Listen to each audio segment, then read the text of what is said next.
ওই সেই 19 সালের 23 সালের কাটিং ভিডিও সামনে নিয়ে এসে বলছে উনি এই দোষ করেছিল, এই করেছিল। কেন এই 7 বছর আগে বললেন না? 3 বছর আগে বললেন না? হঠাৎ করে এখন 5 দিন পরে নির্বাচন, এটা সামনে নিয়ে এসেছেন। তার মানে আপনার আসল জায়গায় হাত পড়েছে। আপনি যে 2 নাম্বারই করে খান, এটা মানুষ জেনে ফেলেছে। এই কথা বলছেন না কেন? নাকি আমার বাবার কথা বলেছি আমি? ফালিয়াতাবাওয়া মাকআদাহু মিনান নার। আপনি নিজে জাহান্নামে স্থান তৈরি করে রেখে দিলেন। আজ অনেকে আমাদের গতিপথ মন্থর করে দিতে চায়। আমাদের সামনে এমন কিছু নিয়ে দাঁড়িয়েছে, মনে করছে এদেরকে আটক করে দিলে মনে হয় এরা আর সামনে যেতে পারবে না। ও বাংলার মানুষেরা, যে মনজিলে মকসুদ পর্যন্ত যাওয়ার জন্যে হাত পা কিছু ছিল না, তাই চলে গেছি। আজকে তো হাত পা আছে। আজ আমাদের পেছনে অনেক শক্তি আছে, সর্বোপরি আমাদের সাথে আছে কে? আরো জোরে, কেউ আটকাতে পারবেন না। আহুয়া মাকুম আইনা মা কুনতুম, তুমি যেখানে আমি আল্লাহ সেখানে। সুতরাং আল্লাহ যেহেতু আছে, তার বিধানে জমিনে কায়েম করার জন্য যখন একবার উঠে দাঁড়িয়েছি, কেউ আমাদের লক্ষ্য বস্তু পথভ্রষ্ট করতে পারবে না। দিন যত যাবে আমরা এগিয়ে যাব। কথা বলেন না কেন? এতদিন পর্যন্ত আমাদের পেছনে কেউ ছিল না, শুধু বাঁশ দিত। কিন্তু ওই বাঁশ এখন উল্টা তারা খাড়া করে দাঁড়িয়ে আছে। বাধার প্রাচীর এখন যতই মিথ্যা সামনে নিয়ে আসবেন, একটাও টিকবে না। আমি কি এটা বানাচ্ছি? আমি ব্যাখ্যাটা বললাম যে মায়ের জরায়ের ভেতরে আমি প্রতিযোগিতায় ছিলাম। আমার সাথে আমার ভাই বোন ছিল 40 লাখ, কেউ পারে নাই। আমি শুধু একা গিয়েছিলাম মায়ের ওই ফি করারিম মাকিন পর্যন্ত। আজকে আপনারা যতই বাধা দেন, জোলাইখার মতো পেছন দিক থেকে আমার চরিত্র হরণ করার জন্য চেষ্টা চালান, জামা খুলে নেন, চাদর খুলে নেন, যত কিছু চেষ্টা করবেন ছিঁড়ে যাবে, আটকাতে পারবেন না।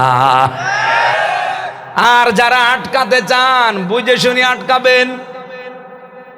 আমি আবার বলছি, যারা আমাদের গতি মন্থর করে দিতে চান, সামনে বাধার প্রাচীর তৈরি করতে চান, চিন্তা ভাবনা করে করবেন। এবারের পৃথিবী ইসলামের পৃথিবী।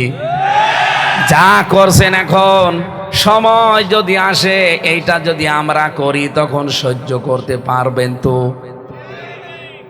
তারা বলছে হ্যাঁ, উনি একটা ভোট দিলে 18 কোটি ভোটের সওয়াব পাওয়া যাবে। এ বানানো হাদিস, বানানো হাদিস। হাদিসকে তোমার কাছে শেখা লাগবে। যারা এই ফতোয়াবাজি করে, তাদের পেটে বম মারার পরে যদি সূরা ইখলাস শুদ্ধ করে বলতে পারে, আমি ওর ছাত্র হব। নিয়ে আসেন তো ওই ফতোয়াবাজগুলো। ওই চাঁপাই নবাবগঞ্জে 2 জন ছিল, স্বামী আর স্ত্রী, খালি ফতোয়াবাজি। এখন পাবনা একটা হয়েছে। ওর পেটে বম মারলে যদি সূরা ফাতিহা শুদ্ধ করে আমার সামনে বলতে পারে, ওকে আমি মিষ্টি খাওয়াবো। নিয়ে আসে।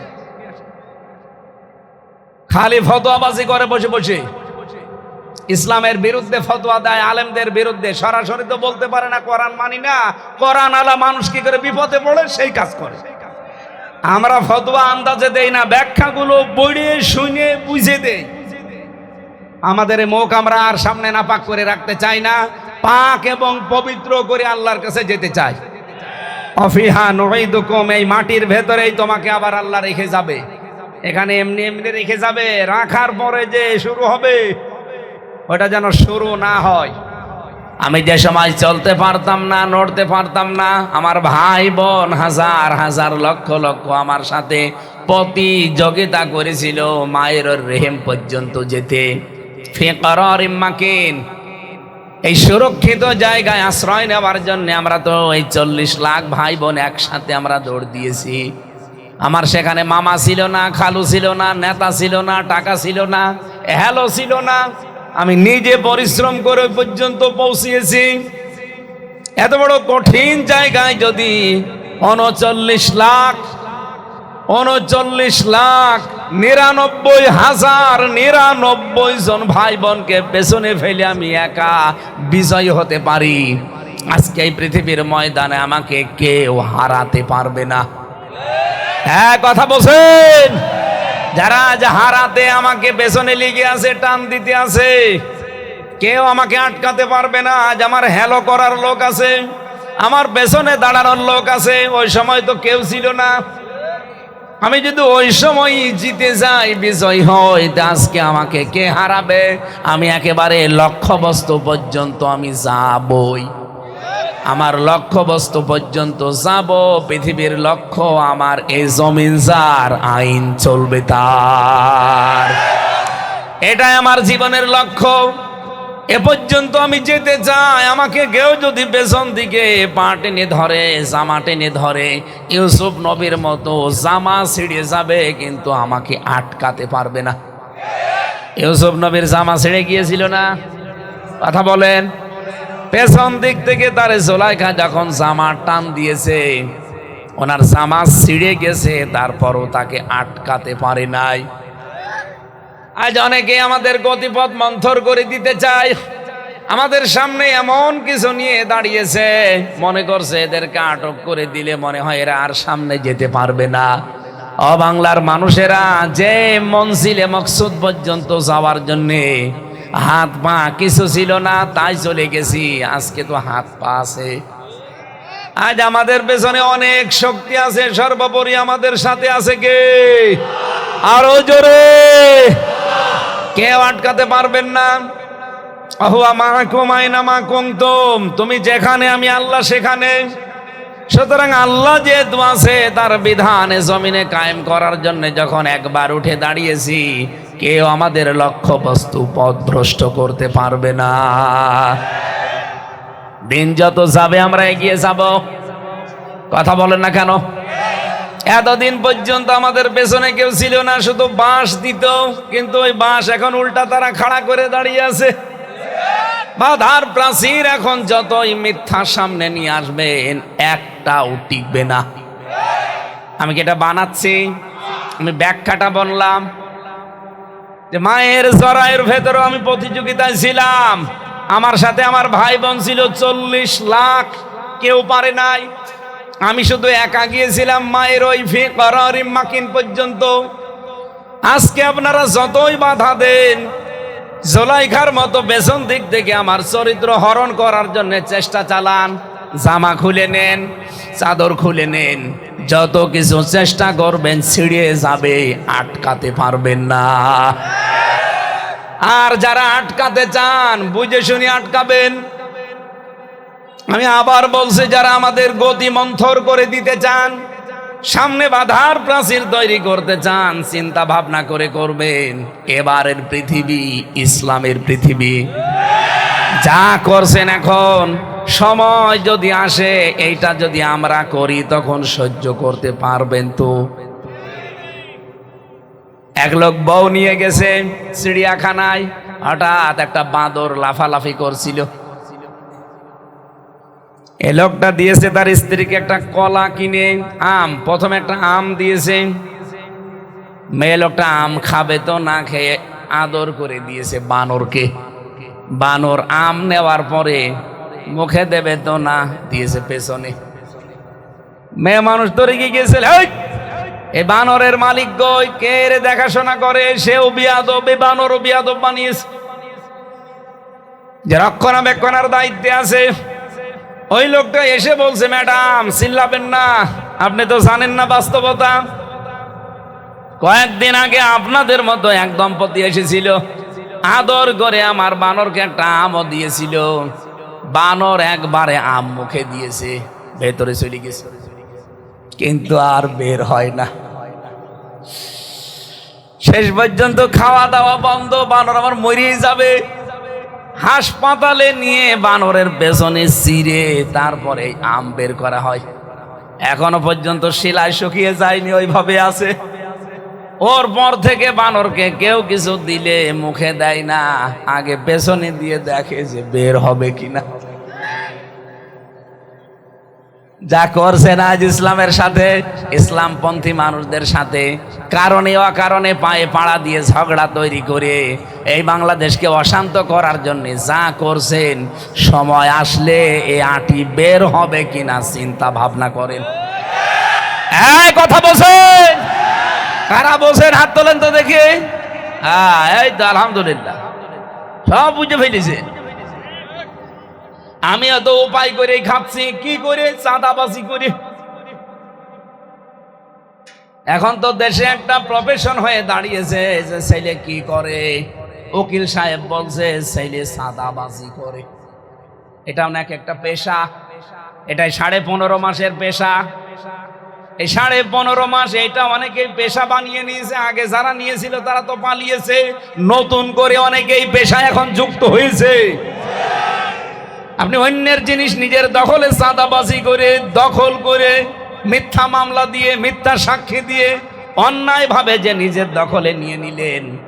নবীজির হাদিসের অংশ আপনি আর নবীর উম্মত নেই। আপনার নামের আগে মোহাম্মদ থাকতে পারে, কিন্তু নবীর উম্মত না। কথা বলেন না কেন? আর মরে গেলে আপনার জায়গা আপনি নিজে তৈরি করে নিলেন জাহান্নাম। এই হাদিস পড়ার পরে, শোনার পরে যাদের রাগ হচ্ছে, বলেন তো এ রাগ কি হামজার পর না রসুলের ওপর? আর রসুলের ওপর রাগ হলে আপনার ঈমান আছে? আরো জোরে বলেন। আমার ওপরও রাগ করলে ঈমান থাকবে না, কারণ আমি তো অ্যাডভাইজার, আমি তো অ্যাডভার্টাইজ করছি। আমি হাদিস পড়েছিলাম, এর জন্য অ্যাডভার্টাইজ করলাম আপনাকে বাঁচাতে। এখন যারা এই তালে আছে, এই কাছে পড়ে আছে, যারা সব কিছু দখল করার ধান্দায় আছে, এই মানুষের মন আমি জীবনে পাবো? এরা আমার জন্য দোয়া করবে। এরা তখন আমার পেছনে লাগবে যে দেখি কোন জায়গায় কোন ভুল বের করা যায়। এই জন্য সারা দেশে এখন অনেকেই লেগেছে। আপনি দেখেন সারা দেশে এখন অনেকেই কায়দায় লেগেছে। ওই সেই 19 সালের 23 সালের কাটিং ভিডিও সামনে নিয়ে এসে বলছে উনি এই দোষ করেছিল, এই করেছিল। কেন এই 7 বছর আগে বললেন না? 3 বছর আগে বললেন না? হঠাৎ করে এখন 5 দিন পরে নির্বাচন, এটা সামনে নিয়ে এসেছেন। তার মানে আপনার আসল জায়গায় হাত পড়েছে। আপনি যে 2 নাম্বারই করে খান, এটা মানুষ জেনে ফেলেছে। এই কথা বলছেন না কেন? নাকি আমার বাবার কথা বলেছি আমি? আপনি নিজে জাহান্নামে স্থান তৈরি করে রেখে দিলেন। হাদিস পড়ার পরে, ব্যাখ্যা পড়ার পরে আমার মনে হয় বাংলাদেশে বহু মানুষ এই হাদিসের কারণে ধরা খাবে। এই এলাকায় কারা ধরা খাবেন হাত তোলেন তো? একজনও নেই। মাল তো সব ভালো মাল, আলহামদুলিল্লাহ। এবার ইসলামকে আদেশের জায়গায় নেওয়া লাগবে। প্রতিদিন আদেশ আসবে, মানুষ মানতে বাধ্য হবে। এই দেশের 18 কোটি মানুষ। কথা বলেন ঠিক কি? আমি এই উদাহরণটাই দিয়েছিলাম চুয়াডাঙ্গাতে, যে দেশে যদি একটা মানুষ কাউকে ভোট দেয় আর ও যদি এমপি নির্বাচিত হয়ে সংসদে নামাজের বিলের পক্ষে কথা বলে, ওর এই বিলের পক্ষে কথা বললে নামাজটা যদি কায়েম হয়, কারণ 151 জন হলেই কায়েম হয়ে যাবে, তখন ও 18 কোটি মানুষের ভোট দেওয়ার সওয়াব পাবে। কারণ ওরা একটা ভোটেই লোকটা এমপি হয়েছে, এমপি হয়ে সংসদে নামাজের পক্ষে কথা বলেছে। তো এটা তো আমি ব্যাখ্যায় বলেছি যে ভুল কোন জায়গায়। অথচ আমাদের বিরুদ্ধে যারা ওই যে অবৈধ ইনকাম করে খায় বাম হাতের, তারা বলছে হ্যাঁ উনি একটা ভোট দিলে 18 কোটি ভোটের সওয়াব পাওয়া যাবে। এ বানানো হাদিস, বানানো হাদিস। হাদিসকে তোমার কাছে শেখা লাগবে। যারা এই ফতোয়াবাজি করে তাদের পেটে বম মারার পরে যদি সূরা ইখলাস শুদ্ধ করে বলতে পারে, আমি ওর ছাত্র হব। নিয়ে আসেন তো ওই ফতোয়াবাজগুলো। ওই চাঁপাই নবাবগঞ্জে 2 জন ছিল, স্বামী আর স্ত্রী, খালি ফতোয়াবাজি। এখন পাবনায় একটা হয়েছে। ওর পেটে বম মারলে যদি সূরা ফাতিহা শুদ্ধ করে আমার সামনে বলতে পারে, ওকে আমি মিষ্টি খাওয়াবো। নিয়ে আসেন। খালি ফতোয়াবাজি করে বসে বসে, ইসলামের বিরুদ্ধে ফতোয়া দেয়, আলেমদের বিরুদ্ধে। সরাসরি তো বলতে পারে না কোরআন মানি না। কোরআন আলা মানুষ কি করে বিপদে পড়ে সেই কাজ করে। আমরা ফতোয়া আন্দাজে দেই না, ব্যাখ্যাগুলো পড়ে শুনে বুঝে দেই। আমাদের মুখ আমরা আর সামনে নাপাক করে রাখতে চাই না, পাক এবং পবিত্র করে আল্লাহর কাছে যেতে চাই। অফিহা নুঈদুকুম, এই মাটির ভেতরেই তোমাকে আবার আল্লাহ রেখে যাবে। এখানে এমনি এমনি রেখে যাবে? রাখার পরে যে শুরু হবে। আল্লাহ রাব্বুল আলামিন বলেন ওয়াকালাল্লাযীনা কাফারু লা তাসমাউ লিহাযাল কুরআন ওয়ালগাউ ফীহি লাআল্লাকুম তাগলিবুন। সূরা হামিম সাজদার 26 নম্বর আয়াতে আছে আল্লাহ পাক বলেন কাফেরেরা কোরআন শোনার পরেই তারা সিদ্ধান্ত নিয়েছিল দারুন নদওয়ার বৈঠকে। আমরা যেমন বাংলাদেশ সংসদ ভবন বলি, আবু জেহেলেরও একটা সংসদ ভবন ছিল, তার নাম দারুন নদওয়া। নাম কি? এই জায়গায় আবু জেহেল আইন পাশ করেছে কোরআনের বিরুদ্ধে। ও বলেছে সব শুনতে দেওয়া যাবে, সব চলবে, কোরআন যেন মোহাম্মদ প্রচার করতে না পারে এই জায়গায় তোমরা বাধা দাও, হট্টগোল করো, মারামারি করো, পরিবেশ উত্তপ্ত করে দাও, এমনকি ঢোল ডুগি তবলা বাজাও। অলগাও ফিহি এই শব্দের ব্যাখ্যায় পড়েছি যত রকমের ডিস্টার্ব আছে, যত রকমের ভয় ভীতি আছে তৈরি করে কোরআনের আলোচনা বন্ধ করে দাও।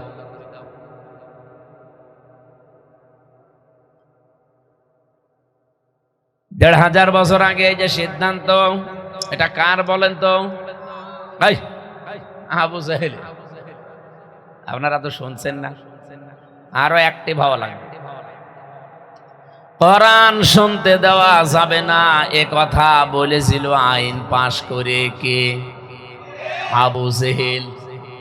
শুধু এতটুকু পাশ করেই শেষ করে দেয়নি, ও জনগণকে বলেছিল, ওর দেশের মানুষকে, লাআল্লাকুম তাগলিবুন, আশা করা যায় তোমরা বিজয়ী হবে, কামিয়াব হবে। আমার প্রশ্ন, আবু জেহেল যে সিদ্ধান্ত নিয়েছিল ওটা ওই জায়গায় শেষ হয়ে গেছে। আল্লাহ জানে কিয়ামত পর্যন্ত আবু জেহেল থাকবে না, কিন্তু ওর পেতার তারা থাকবে, ওর নাতিপতি যারা, তারাও যে কোরআনের সাথে এরকম আচরণ করবে। এই জন্য আল্লাহ পাক এই আইনটা কোরআনে কোড করে দিয়েছেন। আজও যদি এই পৃথিবীতে কোনো ব্যক্তি, কোনো সমাজ, কোনো রাষ্ট্র, কোনো দলের সাথে এই নিয়মটা মিলে যায়, সে যদি মুসলমানও দাবি করে, সে আল্লাহর ভাষায় কাফের। এই দোষ তো এখন আমার দেবেন নাকি? আমি তো শুধুমাত্র অ্যাডভার্টাইজ করলাম যে কাফেররা কোরআন শুনলে বাধা দেয়, সে যে নামেই হোক। 2 নম্বরে, কোরআনে কারীম শুনতে আসে, বিশ্বাসও করে এটা আল্লাহর নাজিল করা কিতাব।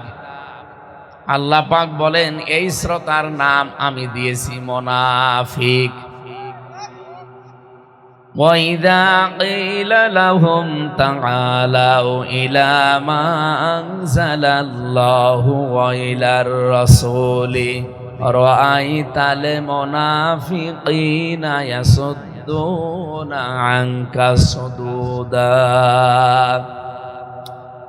সূরা নিসার 61 নম্বর আয়াতে আছে, হে নবী তাদেরকে যখন বলবেন আসো আল্লাহর বিধানের দিকে, আমি যে আজকে আপনাদেরকে শোনাচ্ছি কার বিধান, আমি যে আয়াত পড়েছি এটা বিধান কার?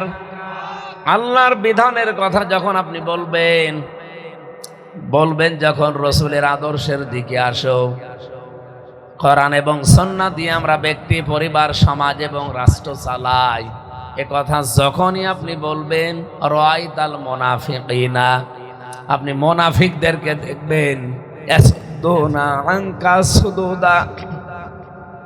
ওরা আস্তে করে যেভাবে ঘুরে চলে যায় ওইভাবে চলে যাবে। তাহলে এখানে যারা আছে, 2 নম্বর শ্রোতার পরিচয়, আমার মনে হয় অনেকে থাকতে পারেন এই যে চলে যাচ্ছে যারা, এটা টাটকা মুনাফিক। এখানে আমার কিছু বলার আছে। আল্লাহ বলছে যখন আল্লাহর বিধানের কথা, রাসূলের আদর্শের কথা বলবেন, তখন দেখবেন আস্তে করে মুনাফিকরা কেটে পড়ছে। এটা আবার মুনাফিক না, এটা ভিডিও ম্যান, এটার আবার ওইটা ভাবেন না। 3 নম্বরে, কোরআন যারা শুনেছে, এখন শুনছে, ভবিষ্যতেও শুনবে, 3 নাম্বার শ্রোতার পরিচয় আল্লাহ বলেন এরা মুমিন। সূরা আনফাল 2 নম্বর আয়াতে আছে, ইন্নামাল মুমিনুনা আল্লাযীনা ইযা যুকিরাল্লাহু ওয়াজিলাত কুলুবুহুম ওয়া ইযা তুলিয়াত আলাইহিম আয়াতুহু যাদাতুহুম ঈমানা ওয়া আলা রাব্বিহিম ইয়াতাওয়াক্কালুন। এখানে যারা আলেম কয়েকজন আছে এরা বুঝবে ইন্নার পরে যদি মা শব্দ যোগ হয় বাংলা অর্থ দাঁড়ায় একমাত্র, কেবলমাত্র, শুধুমাত্র। আল্লাহ এখানে ইন্না যদি দিয়ে একবার এই মুমিনুনা শব্দ বলতেন এই আয়াত আমি পড়তাম না। আল্লাহ ইন্নার পরে মা লাগিয়ে দিয়েছেন, তার মানে আল্লাহর দৃষ্টিতে একমাত্র মুমিন তারা। আপনি আপনার নিজের দৃষ্টিতে মুসলমান হতে পারেন, মুমিন হতে পারেন, মনে করতে পারেন আমি তো ছোটবেলায় মুসলমানই দিয়েছি, আমি তো গরুর গোশত খাই, তা আমি মুসলমান, আমি মুমিন। এটা আবার জিজ্ঞাসা করার কি আছে না? আপনি আল্লাহর দৃষ্টিতে আসলে মুমিন কিনা এইটা বলার জন্য আল্লাহ ইন্নার পরে মা দিয়েছেন। দেখেন তো আপনি আসলে আয়াতের ভেতরে পড়েন কিনা। এই এদিকে তাকান, ইন্নামা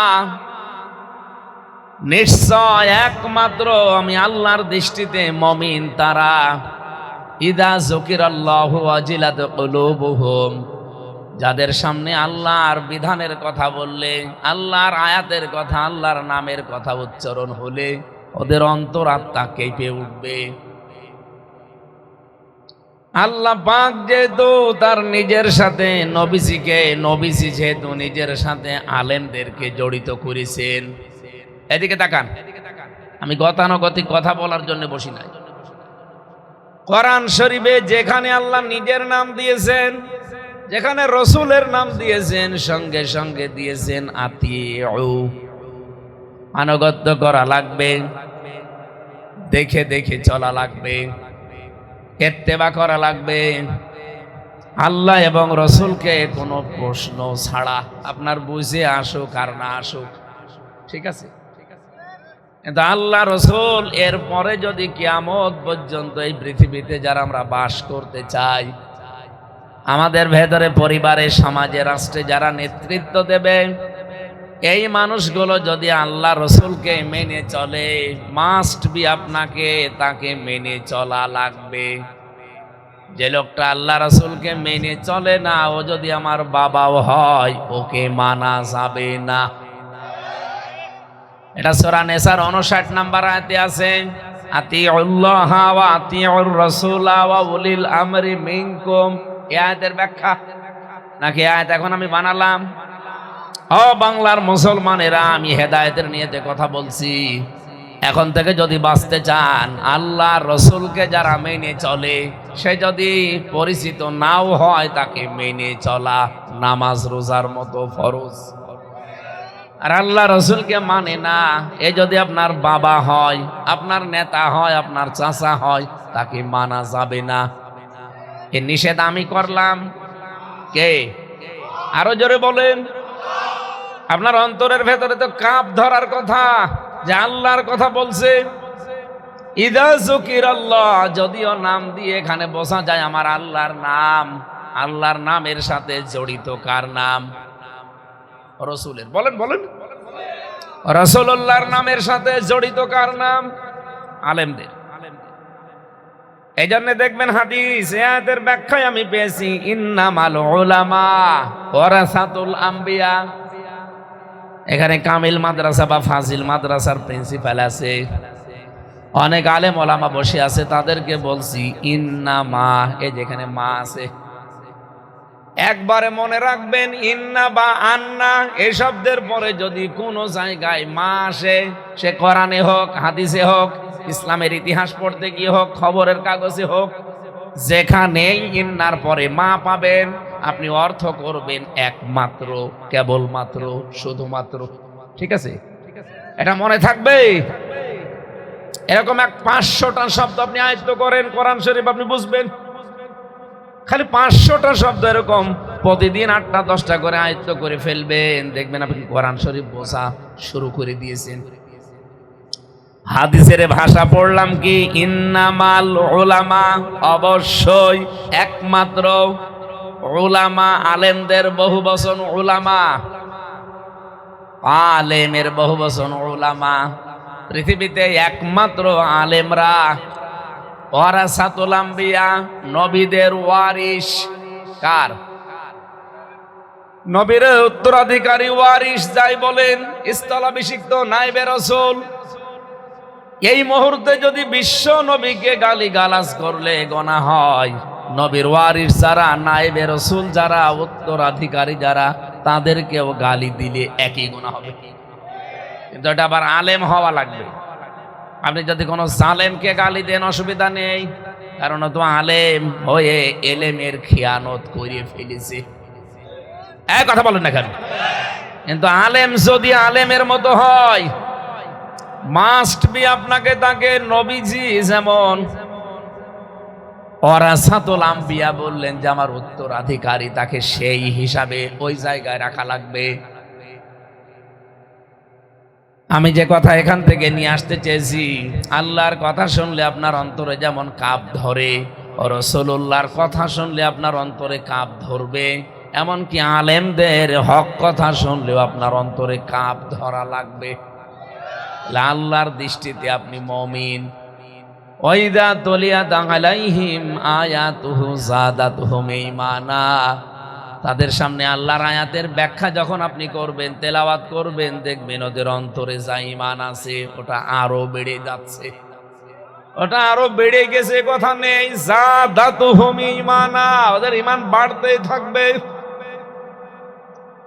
কোরআনে কারীমের আয়াতের ব্যাখ্যায় আমি সূরা মায়েদার 83 নাম্বার আয়াতটা পেয়েছি।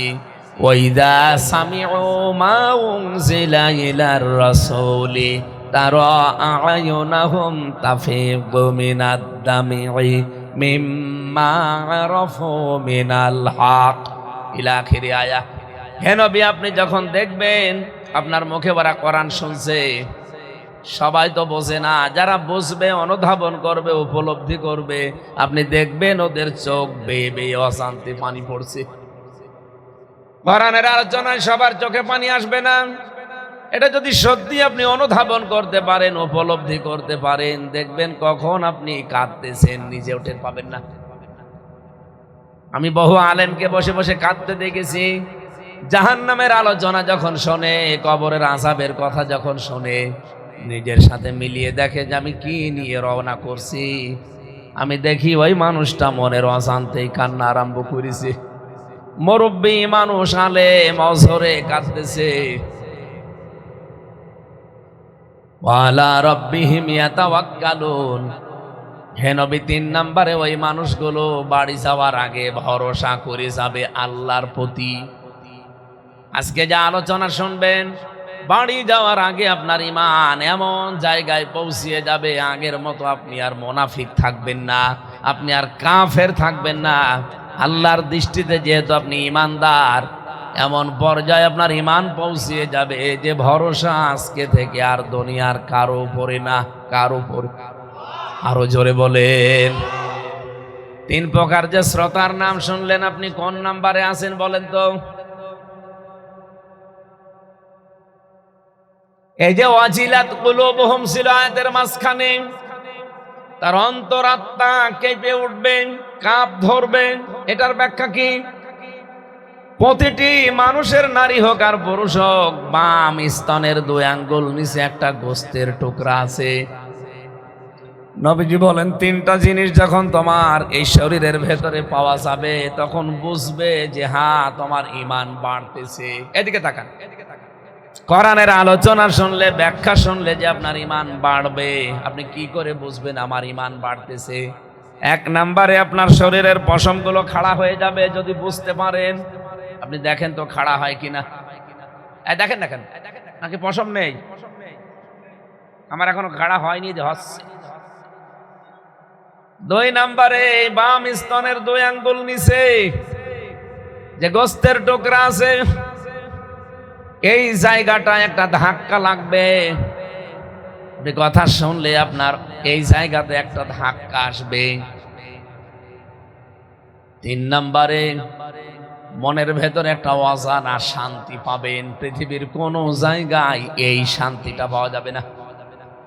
কারণ কোরআনের আলোচনা যেখানে হয় সরাসরি আল্লাহর রহমত সেখানে নাজিল হয়। এই জন্য আপনি আলাদা একটা শান্তি ওই জায়গায় পাবেন। আপনি দেখেন তো আপনি শান্তি পাচ্ছেন কিনা, নাকি রাগ হচ্ছে। নবীজি এই কোরআন আবু বকরের সামনে পড়েছিলেন, আবু জেহেলের সামনেও পড়েছিলেন।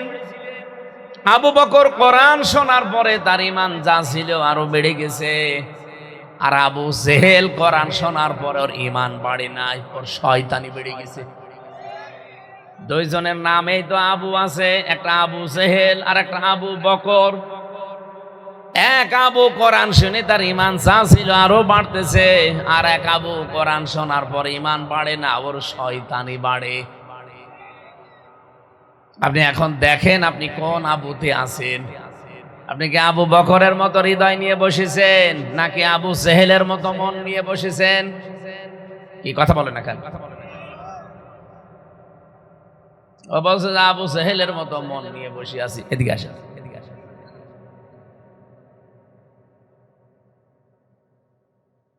আমরা জানি এই পৃথিবীতে আমাদেরকে পাঠানোর আগে, এদিকে তাকান, পাবনাবাসী খুব ভালো করে ক্লাস করেন। এই একটা ক্লাসই মনে করবেন এটা জীবনের শেষ ক্লাস।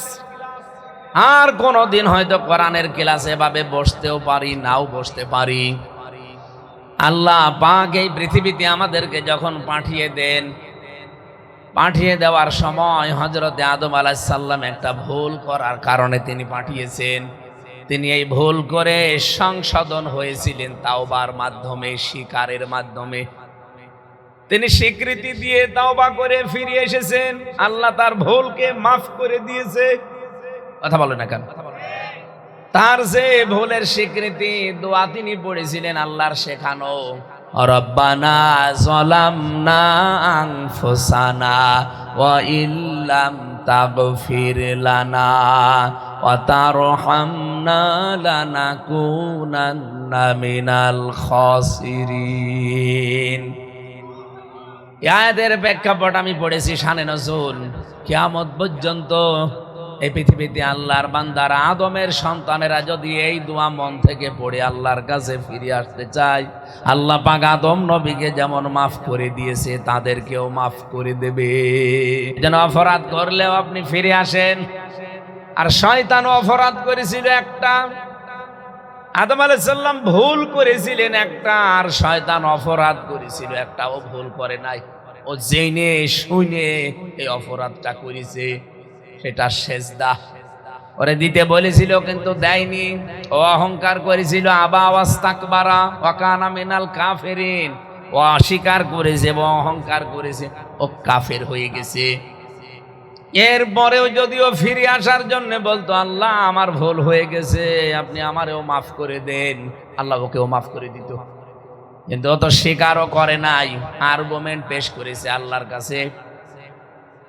রব্বুল আলামিন ওকে তিনটা জিনিস থেকে বঞ্চিত করে দিয়েছে। কিয়ামত পর্যন্ত আমার আল্লাহ শয়তানকে এই তিনটা জিনিস কোনোদিন দেয়নি, আর দেবেও না। এক নম্বরে শয়তান কোনোদিন মাপ পাবে না। এদিকে তাকান, শয়তান কোনোদিন মাপ পাবে না। দুই নম্বরে শয়তান কোনোদিন জান্নাত যাবে না। আপনি বলেন তো শয়তান যে মাপ পায় না, জান্নাতে যাবে না, কোন কারণে? না, দুইটা জিনিস এখানে আমরা অলরেডি বলেছি, আপনি টের পাননি। এটা আপনি পাবেন কোন জায়গায়? এটা সূরা আরাফের ভেতরে আছে। আল্লাহ পাক বলেন, ক্বালা মা মানাআকা আল্লা তাসজুদা ইয আমারতুকা ক্বালা আনা খায়রুম মিন খালাকতানি মিন নারি ওয়া খালাকতাহু মিন তিন। ওরে যখন বললাম সেজদা দিলে না কেন, আমার বিধানটা মানলে না, ও তখন আর্গুমেন্ট পেশ করে বলেছে আমারে বানিয়েছেন আপনি আগুন দিয়ে, আর এটা বানিয়েছেন মাটি দিয়ে। আমার ভেতরে পাওয়ার আছে, ক্ষমতা আছে, আর ওর ভেতরে কিছু নেই, তো পড়ে আছে। হযরত আদম আলাইহিস সালাম কি ছিলেন? পড়েছিলেন। বলেন বলেন, আরো জোরে বলেন। 120 হাত লম্বা, 36 হাত মোটা পড়ে আছে। আল্লাহ পাক সেজদা দেওয়ার জন্য তাকে আদেশ দিয়েছিল, কুলনা লিল মালাইকাতি ইসজুদু লিআদম, আর আমার আদমের জন্য একটা সেজদা দাও। ফেরেশতাদেরকে বলার পরে একটা ফেরেশতাও বাকি ছিল না। শয়তান যেহেতু ফেরেশতাদের উস্তাদ ছিল, লিডার ছিল, ও শুধু দেয়নি। ফাসাজাদু ইল্লা ইবলিস, সবাই সেজদা দিয়েছে। এজন্য আল্লাহ ফাসাজাদু একাল টান দিয়ে নিলে টান দিয়েছেন। ফাসাজাদু সবাই দিয়েছে সেজদা, ইল্লা ইবলিস, ইবলিস বাদ দিয়ে, লামে ইয়াকুম মিনাস সাজিদিন, সে আল্লাহর এই বিধান সেজদা দেয়নি। রব্বুল আলামিন বলে আর্গুমেন্ট পেশ করেছে, ওকে আমি আল্লাহ 3টা ধমক দিয়েছিলাম ওই দিন। আজও যদি পৃথিবীতে আল্লাহর কোন বিধান শোনার পরে, জানার পরে কেউ আর্গুমেন্ট পেশ করে, সামনে কোনো কিছু নিয়ে আসতে চায়, আল্লাহ তাকেও এই ধমকের ভেতরে রেখেছেন। ক্বালা ফাহাবিত মিনহা, এখান থেকে নেমে যা, দূর হয়ে যা আমার সামনে থেকে। ফামা ইয়াকুনু লাকাং তাতাকাব্বারু ফিহা, আমার এখানে কোনো অহংকার আমি সহ্য করি না, কারণ অহংকার করা আল্লাহর চাদর, ইজার। কোন মানুষ যদি অহংকার করে, সে যেন আল্লাহর পায়জামা বা আল্লাহর চাদর ধরে টানাটানি করে। কোন মানুষ যদি আল্লাহর চাদর ধরে, আল্লাহর ইজার ধরে টান দেয়, আল্লাহ পাক তাকে অপমান করে। এতদিন যারা করেছে, আল্লাহ অপমান করেছে না করেনি? আপনি তাকান এই ফ্যাসিস্টদের দিকে, এখনো অনেকে অহংকার করছে, এমন আছাড় দেবে আল্লাহ, বাপ বলার সময় পাবেন না। তাতাকাব্বারা, প্রথম নাম্বারের শিক্ষা এটা যে অহংকারকারীকে আল্লাহ ভালোবাসেন না, সহ্য করেন না। ফাখরুজ, আল্লাহ বলেন বের হয়ে যায় এখান থেকে, ইন্নাকা মিনাস সাগিরিন, আজকে থেকে তুই দুর্বল, তোকে আমি একেবারে হীনমন্য করে দিলাম। এই পৃথিবীতে 3টা কাজ এই দিন শয়তান আল্লাহর কাছে চেয়ে নিয়েছে। ফালাংসিরনি ইলা ইয়াউমি ইউবাসুন, তোমার যে 950 বছর আমি ইবাদত করলাম, কিছুই পাবো না ইবাদতের বিনিময়ে। আল্লাহ বলেন কি বলবি বল, আমি আজকে তোরে দিয়ে দেব। ও বলেছিল আমি হায়াত চাই, বাঁচতে চাই, কতদিন? কিয়ামত পর্যন্ত। দিয়ে দিলাম, যা। শয়তান বাঁচবে কতদিন? কিয়ামত পর্যন্ত হায়াত আল্লাহ বাড়িয়ে দিয়েছে। এখান থেকে একটা শিক্ষা পেয়েছি আমি, আপনি পেয়েছেন কি বলেন তো? যে মাথা এরম দোলাইলেন, বল।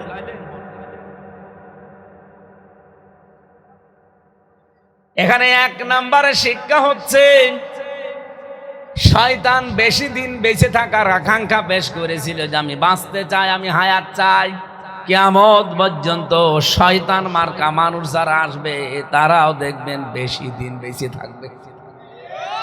আপনি তাকান, কত মানুষ মরে গেল, হাদির মতো যুবক মানুষ, কিন্তু শয়তান মরে না।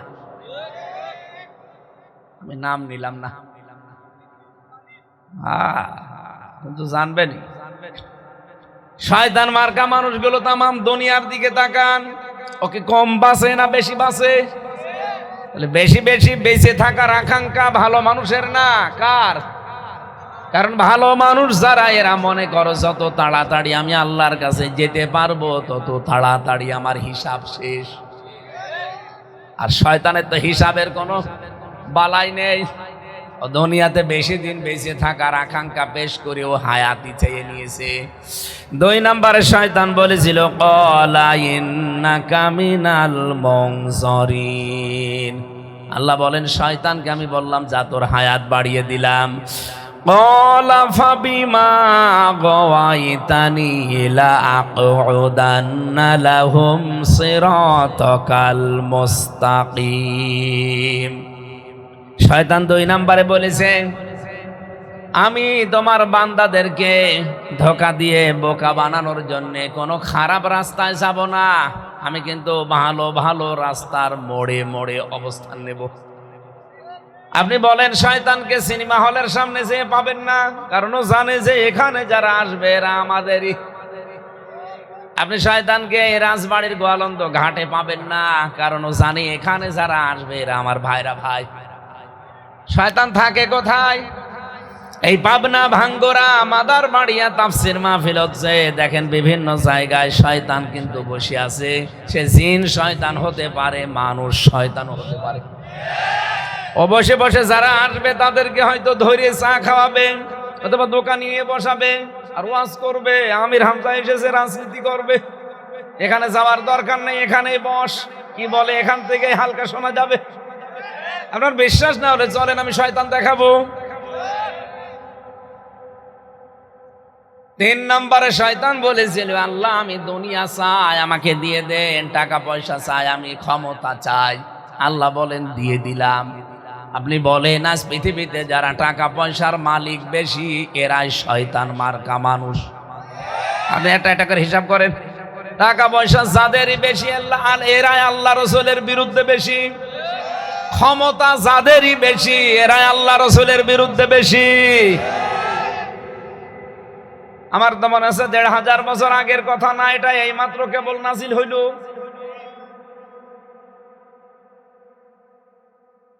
শয়তান ওই দিন আল্লাহর কাছে স্বীকার না করে, অপরাধের স্বীকৃতি না দিয়ে 2টা জিনিস থেকে চিরবঞ্চিত। 1 নম্বরেও কোনোদিন আর ক্ষমা পাবে না, 2 নম্বরেও কোনোদিন জান্নাতে যেতে পারবে না। আজ যারা অহংকার করেন, সে ক্ষমতার হোক, চেহারার হোক, টাকা পয়সার হোক, প্রভাব প্রতিপত্তির অথবা এলাকার, বংশের, লেখাপড়ার, যে কোনো অহংকার যদি আপনার ভেতরে বাসা বাঁধে, আপনিও বিশ্বাস করতে পারেন 2টা জিনিস থেকে আপনি বঞ্চিত। কোনোদিন আল্লাহ আপনাকে ক্ষমা করবে না, 2 নম্বরে কোনোদিন আপনি জান্নাতে যেতে পারবেন না। শয়তান জিন শয়তান আর মানুষ শয়তান। আমি এই কোরআনে কারিমে পড়েছি, যদি জিন শয়তান কোন মানুষের ঘাড়ে ভর করে, তাহলে কোরআন শরীফের সূরা নাস, ফালাক আর আয়াতুল কুরসি পড়ে ফু দিলে চলে যায়। কিন্তু মানুষ শয়তান যদি কারো উপরে ভর করে, ওরে কোরআন শরীফ পড়ে ফু দেবেন, যাবে না। তাহলে এই দেশে যাদেরকে এখন ভর করছে জিন শয়তান না, সব মানুষ শয়তান। এখন মানুষ যে শয়তান হয় কি কি করলে, আমি একটা বলেছি, কি বলেন তো? অহংকার। বলেন বলেন। আং তাতা কাব্বারা ফিহা, যারা অহংকার করে তাদের জান্নাতে কোনো জায়গা নেই। তাহলে অহংকার করলে মানুষ আর মানুষ থাকে না, কি হয়ে যায়? আজ কত মানুষ কত কায়দায় অহংকার দেখাচ্ছে, আপনি বলেন। 2 নম্বরে যারা অপচয় করে এরা আর মানুষ থাকে না, এরা শয়তানের ভাই হয়ে যায়। আল্লাহ রাব্বুল আলামিন কোরআনে কারিমে জানিয়েছেন সূরা বানি ইসরাইলের ভেতরে, ইন্নাল মুবাযযিরিনা কানু ইখওয়ানাশ শায়াতিন ওয়া কানাশ শাইতানু লিরাব্বিহি কাফুরা। রব্বুল আলামিন বলেন, অবশ্যই যারা অপচয় করে পৃথিবীর যে কোনো বিষয়, যারা অপচয় করে এরা আর মানুষ না, এরা শয়তানের ভাই। এরা কি? বলেন বলেন। অনেক মানুষ তার বুদ্ধি অপচয় করে, অনেক মানুষ তার এই শরীরকে অপচয় করে। আমি নিচে নামলাম না, বহু মানুষ তার শরীরের অপচয় করে শরীরকে ধ্বংসের দিকে নিয়ে যায়। না এলাকায় সব নেই? কি আছে আপনি আন্দাজে কি বলেন? ঠিক আছে, বলা লাগবে। যারা শরীরের অপচয় করছে না, শয়তানের ধোঁকায় পড়ে, আপনি কিন্তু আর মানুষ নেই, আপনি অলরেডি শয়তান হয়ে গেছেন। এই যেটা মনে হয় করে চিল্লাচ্ছে খুব বেশি, ওইটা না? অপচয় করা যাবে না, সে শরীরের হোক, সম্পদের হোক, ক্ষমতার হোক। যারা অপচয় করছেন, আপনি কিন্তু আর মানুষ নেই, আপনি অলরেডি শয়তান হয়ে গেছেন। বলেন নাউজুবিল্লাহ। ও পাবনাবাসী, এই যে 3 প্রকার শ্রোতার যে বর্ণনা বলছিলাম, এখানে আমার মনে হয় কাফের নেই, কারণ বাধা দেওয়া মানুষ এলাকায় নেই। দুই নাম্বারে মুনাফিক দু একটা থাকতে পারে, ওই যে চলে যাচ্ছে। তিন নাম্বারে আমরা যারা আছি আমরা মুমিন। আমরা কি? আল্লাহর দৃষ্টিতে মুমিন হতে হলে কি কি কায়দা আল্লাহ বললেন দেখলেন? আপনার ভেতরে কি এই তিনটা জিনিস এখন আছে? আল্লাহর নাম শুনলে আপনার অন্তরে কি কাঁপ ধরবে? কোরআনের আয়াত শুনলে আপনার ঈমান যা আছে আল্লাহ আস্তে আস্তে বাড়িয়ে দেবে। আর ঈমান আস্তে আস্তে বাড়ে কোন পদ্ধতিতে? পশম খাড়া হয়ে যাবে, এখানে কাঁপ ধরবে। তিন নম্বরে একটা অজানা সুখ শান্তি আপনি অনুভব করবেন। তিন নাম্বার, এই শ্রোতা বাড়ি যাওয়ার আগে সিদ্ধান্ত নিয়ে বাড়ি যাবে যে আল্লাহ ছাড়া কাউকে আমি মানি না, ভরসা করি না। এই তিন প্রকার সোজার আমরা এই তিন নাম্বার প্রকার আজকে হতে চাই, বলেন আমিন। নবীজি বলেন এই কোরআন যখন আল্লাহ একটা জিনদের নাখলা নামক একটা ময়দানে একটা জিনদের দলকে পাঠিয়ে দিয়েছিলেন কোরআনে কারিম শোনার জন্যে।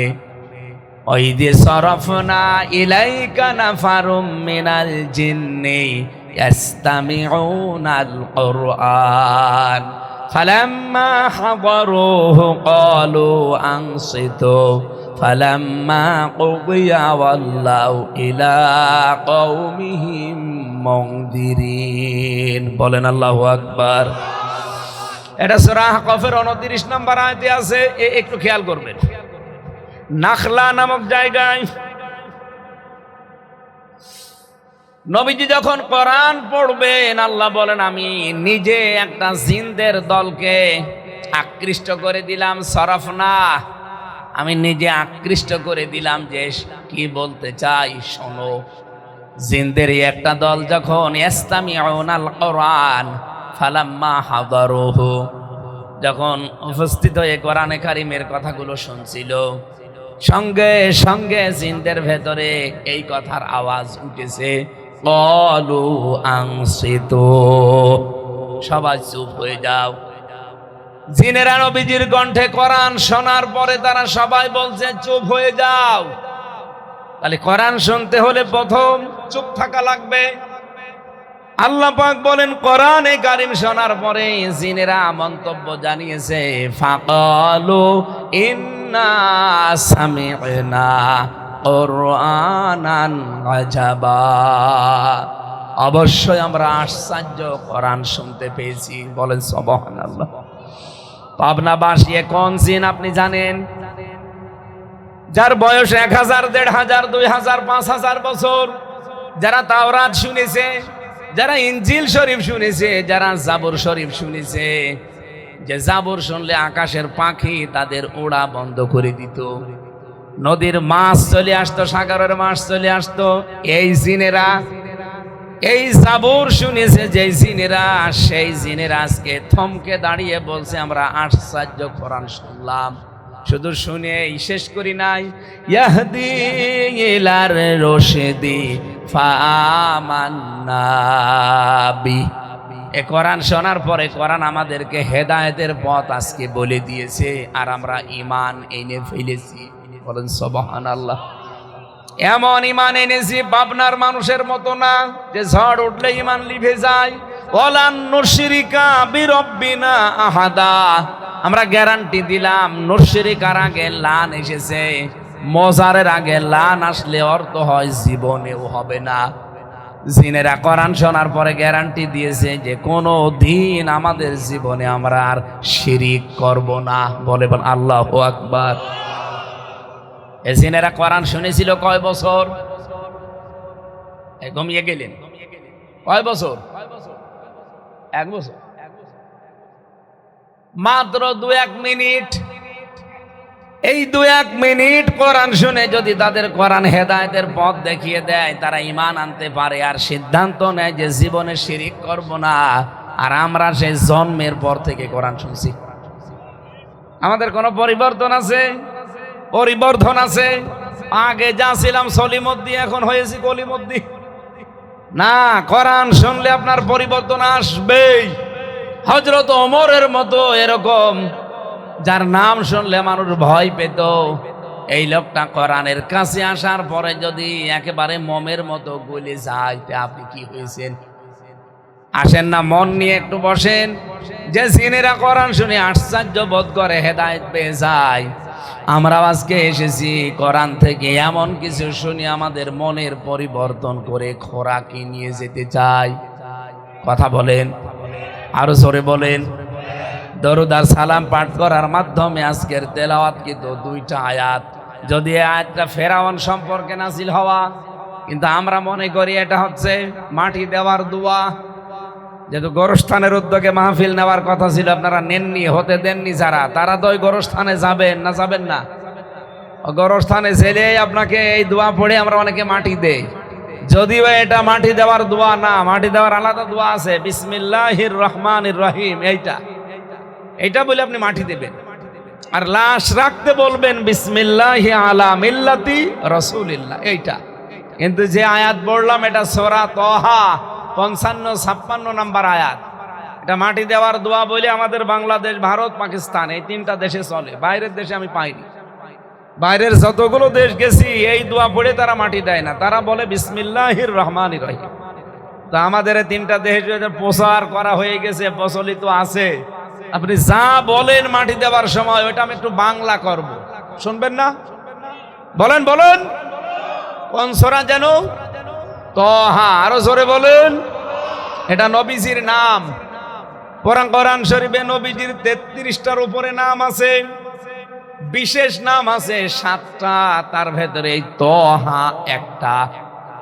নবীজিকে আল্লাহ কোন সময় ডাক দিতেন তাহা, কোন সময় ইয়াসিন, কোন সময় মুজাম্মিল, মুদ্দাসসির, অথবা আহমদ, মোহাম্মদ, আব্দুন বা আব্দুল্লাহ। কয়টা? এই 7টা। এই 7টা নাম ধরে আল্লাহর নবী স্পেশাল ভাবে আল্লাহ পাক ডাকতেন তাকে। কিন্তু অন্যান্য নামও আছে, তার ভেতরে অন্যতম একটা নাম তাহা। এই নাম দিয়ে নবীজিকে আল্লাহ মাঝে মাঝে ডাকতেন আর বিধানগুলো তাকে শোনাতেন। 135টা আয়াত আছে, মাত্র 2টা আয়াত পড়েছি। আমার মাথার ভেতরে এই 2টা আয়াত নিয়ে যত কথা আমি পেয়েছি, এরকম সারা রাত চলে গেলেও এ কথা আজকে শেষ হবে না ইনশাআল্লাহ। আপনারা তাফসির আকারে আপনাদের মাহফিল লিখেছেন, তাফসির আকারে কথা শুনতে চান নাকি কিচ্ছা কাহিনী বলবো, গল্প গুজব করব? আমি তাফসির আকারে আয়াত থেকে শুরু করছি। সূরা তাহার 55-56 নম্বর আয়াত। যারা একেবারে ঘন্টা খানিক শুনে বাড়ি যাবেন তারা হাত তোলেন তো দেখি। দেখেন তো, আরে ভাই ঘন্টা খানিক আপনি তো হাত তোলেন না, তোলেন। দেখেন কার হাত তোলেন, আকারে দেখেন। আরে কোন এলাকায় আসলাম, আমি তো একেবারে পাবনার সেই হেমায়তপুরে পাঠানো দরকার। কারা কারা এই আয়াত শেষ করে বাড়ি যাবেন, হাত তোলেন।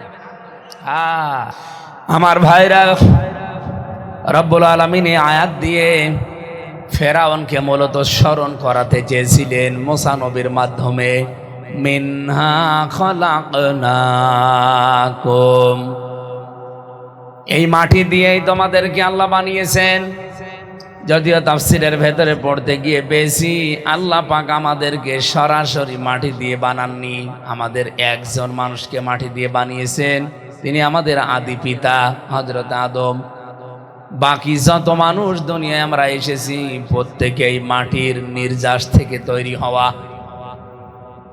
মাটি থেকে যে খাবারগুলো উৎপন্ন হয়, এই খাবারগুলো আপনার আমার বাবা, এটা খাবারের পরে রক্ত, চর্বি, বীর্য এগুলো তৈরি হয়। এগুলো মায়ের রেহেমের ভেতরে আল্লাহ পাক পাঠিয়ে দেন। রব্বুল আলামিন বলেন, ফালিয়ানজুরিল ইনসানু মিম্মা খুলিকা মিম্মা দাফিক ইয়াখরুজু মিন বাইনিস সুলবি ওয়াত তারাইব। মানুষ কি পৃথিবীতে একটু নজর করে না, খেয়াল করে না, একটু চিন্তা ভাবনা করে না? নাজারা ইয়ানজুরু শব্দের শাব্দিক অর্থ গবেষণা করা, চিন্তা ভাবনা করা। মানুষকে একটু চিন্তা ভাবনা করে না, গবেষণা করে না যে কি জিনিস দিয়ে আমি তাকে বানিয়েছি? এই পৃথিবীতে কোনো মানুষ যদি তার জন্মের রহস্য নিয়ে একটু মাথা খাটায়, চিন্তা করে, অহংকার যা আছে ভেতর থেকে সব বের হয়ে যাবে। মানুষের উৎপত্তি এক ফোঁটা নাপাক পানি থেকে, যে পানি পৃথিবীর মার্কেটে 4 আনা দিয়েও কিনতে রাজি হবে? আরো জোরে বলেন। শরীর থেকে বের হলেই গোসল ফরজ হয়ে যায়, এরকম বেদামা একেবারে দুর্গন্ধযুক্ত 1 ফোঁটা পানি দিয়ে মানুষকে আমি আল্লাহ বানিয়েছি। বিজ্ঞান এখন মানুষের এই সৃষ্টি রহস্য নিয়ে আলোচনা করতে গিয়ে দেখাচ্ছে, মায়ের জরায়ুতে যখন এই পানিটা বাবা দ্রুত গতিতে ফেলে দেয়, বাবার স্ফলিঙ্গ দিয়ে দ্রুত গতিতেই নাপাক পানিটা মায়ের রেহেমের ভেতরে জমা হয়। কমপক্ষে এই পানিটা মায়ের রেহেম পর্যন্ত যেতে 40 লাখ মানুষ তৈরি হতে সক্ষম আল্লাহ বানাতে পারেন। তা আমি আর আপনি যখন মায়ের রেহেমের ভেতরে যে এই যে বিশাল একটা পথ পাড়ি দেওয়ার জন্যে মায়ের জরায়ের ভেতরে যে দেওয়াল আছে, এখানে ধাক্কা লেগে অথবা আমার এই যে ভাই বোনগুলো আমার পেছনে ছিল সবগুলো পেছন থেকে আস্তে আস্তে সব মরে যায়, পড়ে যায়। আল্লাহ পাক শুধু আমাকে একমাত্র ওই জায়গা পর্যন্ত পৌঁছিয়ে দিয়েছেন। পাবনাবাসী, এখান থেকে একটা জোর মনের ভেতরে নিয়ে আসা লাগবে যে আমাকে কেউ হারাতে পারবে না। এখন পৃথিবীতে আমার পরাজয় বলে কিছু নেই। আমি যে সময় চলতে পারতাম না, নড়তে পারতাম না, আমার ভাই বোন হাজার হাজার লক্ষ লক্ষ আমার সাথে প্রতিযোগিতা করেছিল মায়ের রেহেম পর্যন্ত যেতে। ফি করারিম মাকিন, এই সুরক্ষিত জায়গায় আশ্রয় নেওয়ার জন্য আমরা তো এই 40 লাখ ভাই বোন একসাথে আমরা দৌড় দিয়েছি। আমার সেখানে মামা ছিল না, খালু ছিল না, নেতা ছিল না, টাকা ছিল না, হ্যালো ছিল না। আমি নিজে পরিশ্রম করে পর্যন্ত পৌঁছিয়েছি। এত বড় কঠিন জায়গায় যদি 39 লাখ 99,099 জন ভাই বোনকে পেছনে ফেলে আমি একা বিজয়ী হতে পারি, আজকে এই পৃথিবীর ময়দানে আমাকে কেউ হারাতে পারবে না। হ্যাঁ, কথা বলছেন? যারা আজ হারাতে আমাকে পেছনে লেগে আছে, টান দিতে আছে, কেউ আমাকে আটকাতে পারবে না। আজ আমার হ্যালো করার লোক আছে, আমার পেছনে দাঁড়ানোর লোক আছে। ওই সময় তো কেউ ছিল না। আমি যদি ওই সময় জিতে যাই, বিজয় হই, আজকে আমাকে কে হারাবে? আমি একেবারে লক্ষ্যবস্তু পর্যন্ত আমি যাবই। আমার লক্ষ্যবস্তু পর্যন্ত যাব। পৃথিবীর লক্ষ্য আমার এই জমিন, যার আইন চলবে তার। এটাই আমার জীবনের লক্ষ্য। এ পর্যন্ত আমি যেতে চাই। আমাকে কেউ যদি পেছন দিকে পা টেনে ধরে, জামা টেনে ধরে, ইউসুফ নবীর মতো জামা ছিঁড়ে যাবে, কিন্তু আমাকে আটকাতে পারবে না। ইউসুফ নবীর জামা ছিঁড়ে গিয়েছিল না? কথা বলেন। পেছন দিক থেকে তারে জুলাইখা যখন জামা টান দিয়েছে, ওনার জামা ছিঁড়ে গেছে, তারপরও তাকে আটকাতে পারে নাই। আজ অনেকে আমাদের গতিপথ মন্থর করে দিতে চায়। আমাদের সামনে এমন কিছু নিয়ে দাঁড়িয়েছে, মনে করছে এদেরকে আটক করে দিলে মনে হয় এরা আর সামনে যেতে পারবে না। বাংলার মানুষেরা যে মনজিলে মকসুদ পর্যন্ত যাওয়ার জন্যে হাত পা কিছু ছিল না, তাই চলে গেছি। আজকে তো হাত পা আছে। আজ আমাদের পেছনে অনেক শক্তি আছে। সর্বোপরি আমাদের সাথে আছে কে? আরো জোরে। কেউ আটকাতে পারবেন না। আহুয়া মাকুম আইনা মা কুনতুম, তুমি যেখানে আমি আল্লাহ সেখানে। সুতরাং আল্লাহ যেহেতু আছে, তার বিধানে জমিনে কায়েম করার জন্য যখন একবার উঠে দাঁড়িয়েছি, কেউ আমাদের লক্ষ্য বস্তু পথভ্রষ্ট করতে পারবে না। দিন যত যাবে আমরা এগিয়ে যাব। কথা বলেন না কেন? এতদিন পর্যন্ত আমাদের পেছনে কেউ ছিল না, শুধু বাঁশ দিত, কিন্তু ওই বাঁশ এখন উল্টা তারা খাড়া করে দাঁড়িয়ে আছে। বাধার প্রাচীর এখন যতই মিথ্যা সামনে নিয়ে আসবেন, একটাও টিকবে না। আমি কি এটা বানাচ্ছি? আমি ব্যাখ্যাটা বললাম যে মায়ের জরায়ের ভেতরে আমি প্রতিযোগিতায় ছিলাম। আমার সাথে আমার ভাই বোন ছিল 40 লাখ, কেউ পারে নাই। আমি শুধু একা গিয়েছিলাম মায়ের ওই ফি করারিম মাকিন পর্যন্ত। আজকে আপনারা যতই বাধা দেন, জুলাইখার মতো পেছন দিক থেকে আমার চরিত্র হরণ করার জন্য চেষ্টা চালান, জামা খুলে নেন, চাদর খুলে নেন, যত কিছু চেষ্টা করবেন ছিঁড়ে যাবে, আটকাতে পারবেন না। আর যারা আটকাতে চান বুঝে শুনে আটকাবেন। আমি আবার বলছি, যারা আমাদের গতি মন্থর করে দিতে চান, সামনে বাধার প্রাচীর তৈরি করতে চান, চিন্তা ভাবনা করে করবেন। এবারের পৃথিবী ইসলামের পৃথিবী।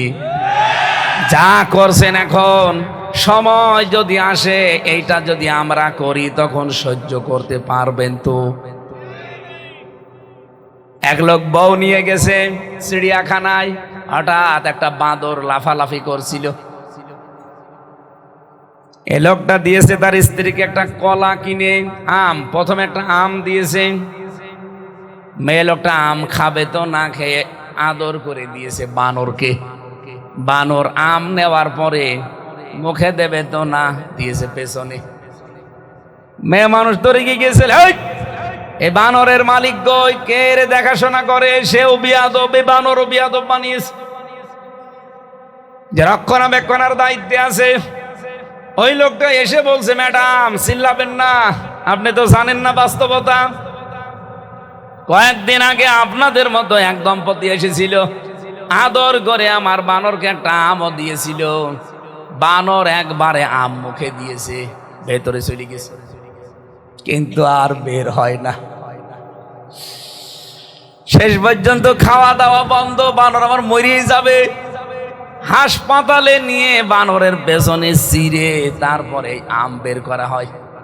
এখনো পর্যন্ত শিলায় শুকিয়ে যায়নি, ওইভাবে আছে।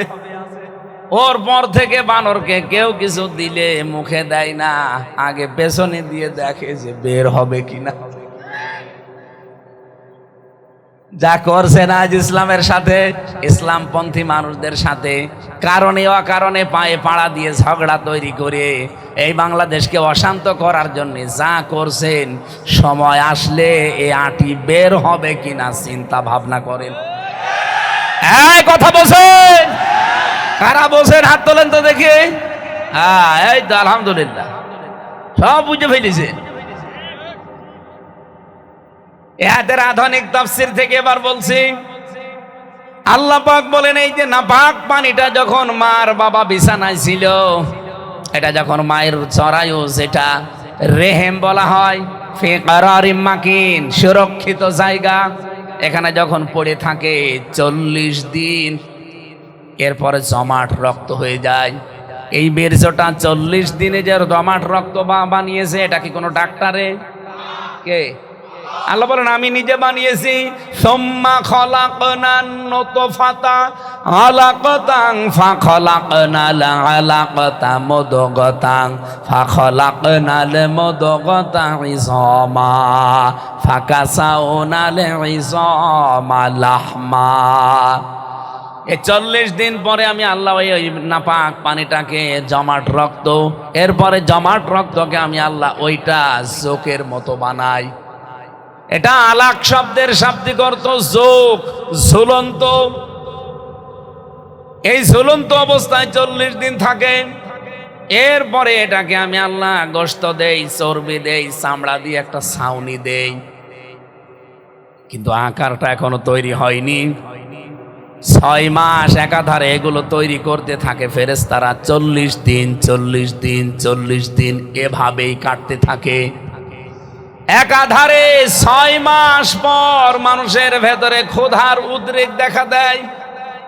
এই 6 মাসের ভেতরে আমি আল্লাহ ওই নাপাক পানিটা নিয়ে যে 40 দিন 40 দিনে পাল্টাতে থাকি। এখানে কম্পিউটারের স্ক্রিন দেবেন, আপনাকে আমি দেখাবো যে কি করে পাল্টাই। আল্লাহ রাব্বুল আলামিন বলেন, আমি 4টা জিনিস এই 6 মাসের আগেই বানিয়ে ফেলি বাবার ওই নাপাক পানি দিয়ে। রক্ত, গোশত, চর্বি আর চামড়া। মায়ের যে নাপাক পানিটা ছিল ওইটা দিয়ে আরো 4টা জিনিস বানাই, চুল, রগ, হাড় আর পর্দা। কত হয়? 4 4 8টা জিনিস যখন এক হয়, তখন ফেরেশতারা আমাকে জিজ্ঞাসা করে যে এটা বানাবো কি, আকৃতিটা এটা কেউ দেয় না। ওয়াল্লাযী ইউসাউবিরুকুম ফিল আরহামি কাইফা ইয়াশা। রব্বুল আলামিন বলেন আমি আল্লাহ নিজে তখন একটা আকৃতি বলে দেই। তাহলে আমাদের যে আকৃতি এটা কিন্তু ফেরেশতারা দেয়নি, সরাসরি কে? ফেরেশতারা বানিয়েছে কি? বডি। বলেন বলেন, এই বডিটা ফেরেশতারা বানিয়েছে। কোথায় কোন জায়গায় হাত দেওয়া লাগবে, পা দেওয়া লাগবে, এগুলো ফেরেশতারা সেট করেছে। কিন্তু এই মুখটা, এইটা আমার আল্লাহ নিজের হাত দিয়ে, দেখবেন যারা মূর্তি তৈরি করে কত নিখুঁত ভাবে বানায়, আল্লাহ পাক আমার মায়ের পেটের ভেতরে এই মুখটা নিজে এইভাবে বানিয়েছে। এই জন্য পৃথিবীতে সব চাইতে সুন্দর সৃষ্টি হচ্ছে মানুষের আকৃতি। এত সুন্দর আকৃতি পৃথিবীতে আর কোন সৃষ্টিকে আল্লাহ দেয়নি।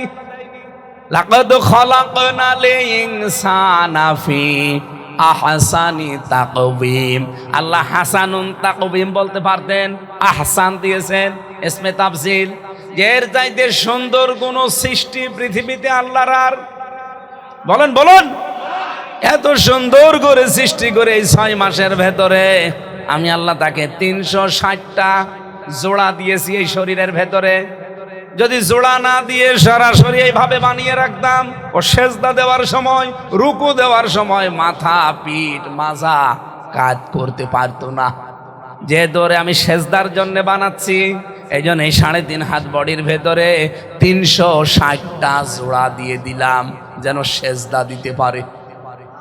পৃথিবীতে কোন সৃষ্টি কপাল দিয়ে, নাক দিয়ে, এই পৃথিবীতে কোন সৃষ্টি হাত দিয়ে, পা দিয়ে, কপাল দিয়ে, নাক দিয়ে আল্লাহকে সেজদা দিতে পারে না, শুধু মানুষ ছাড়া।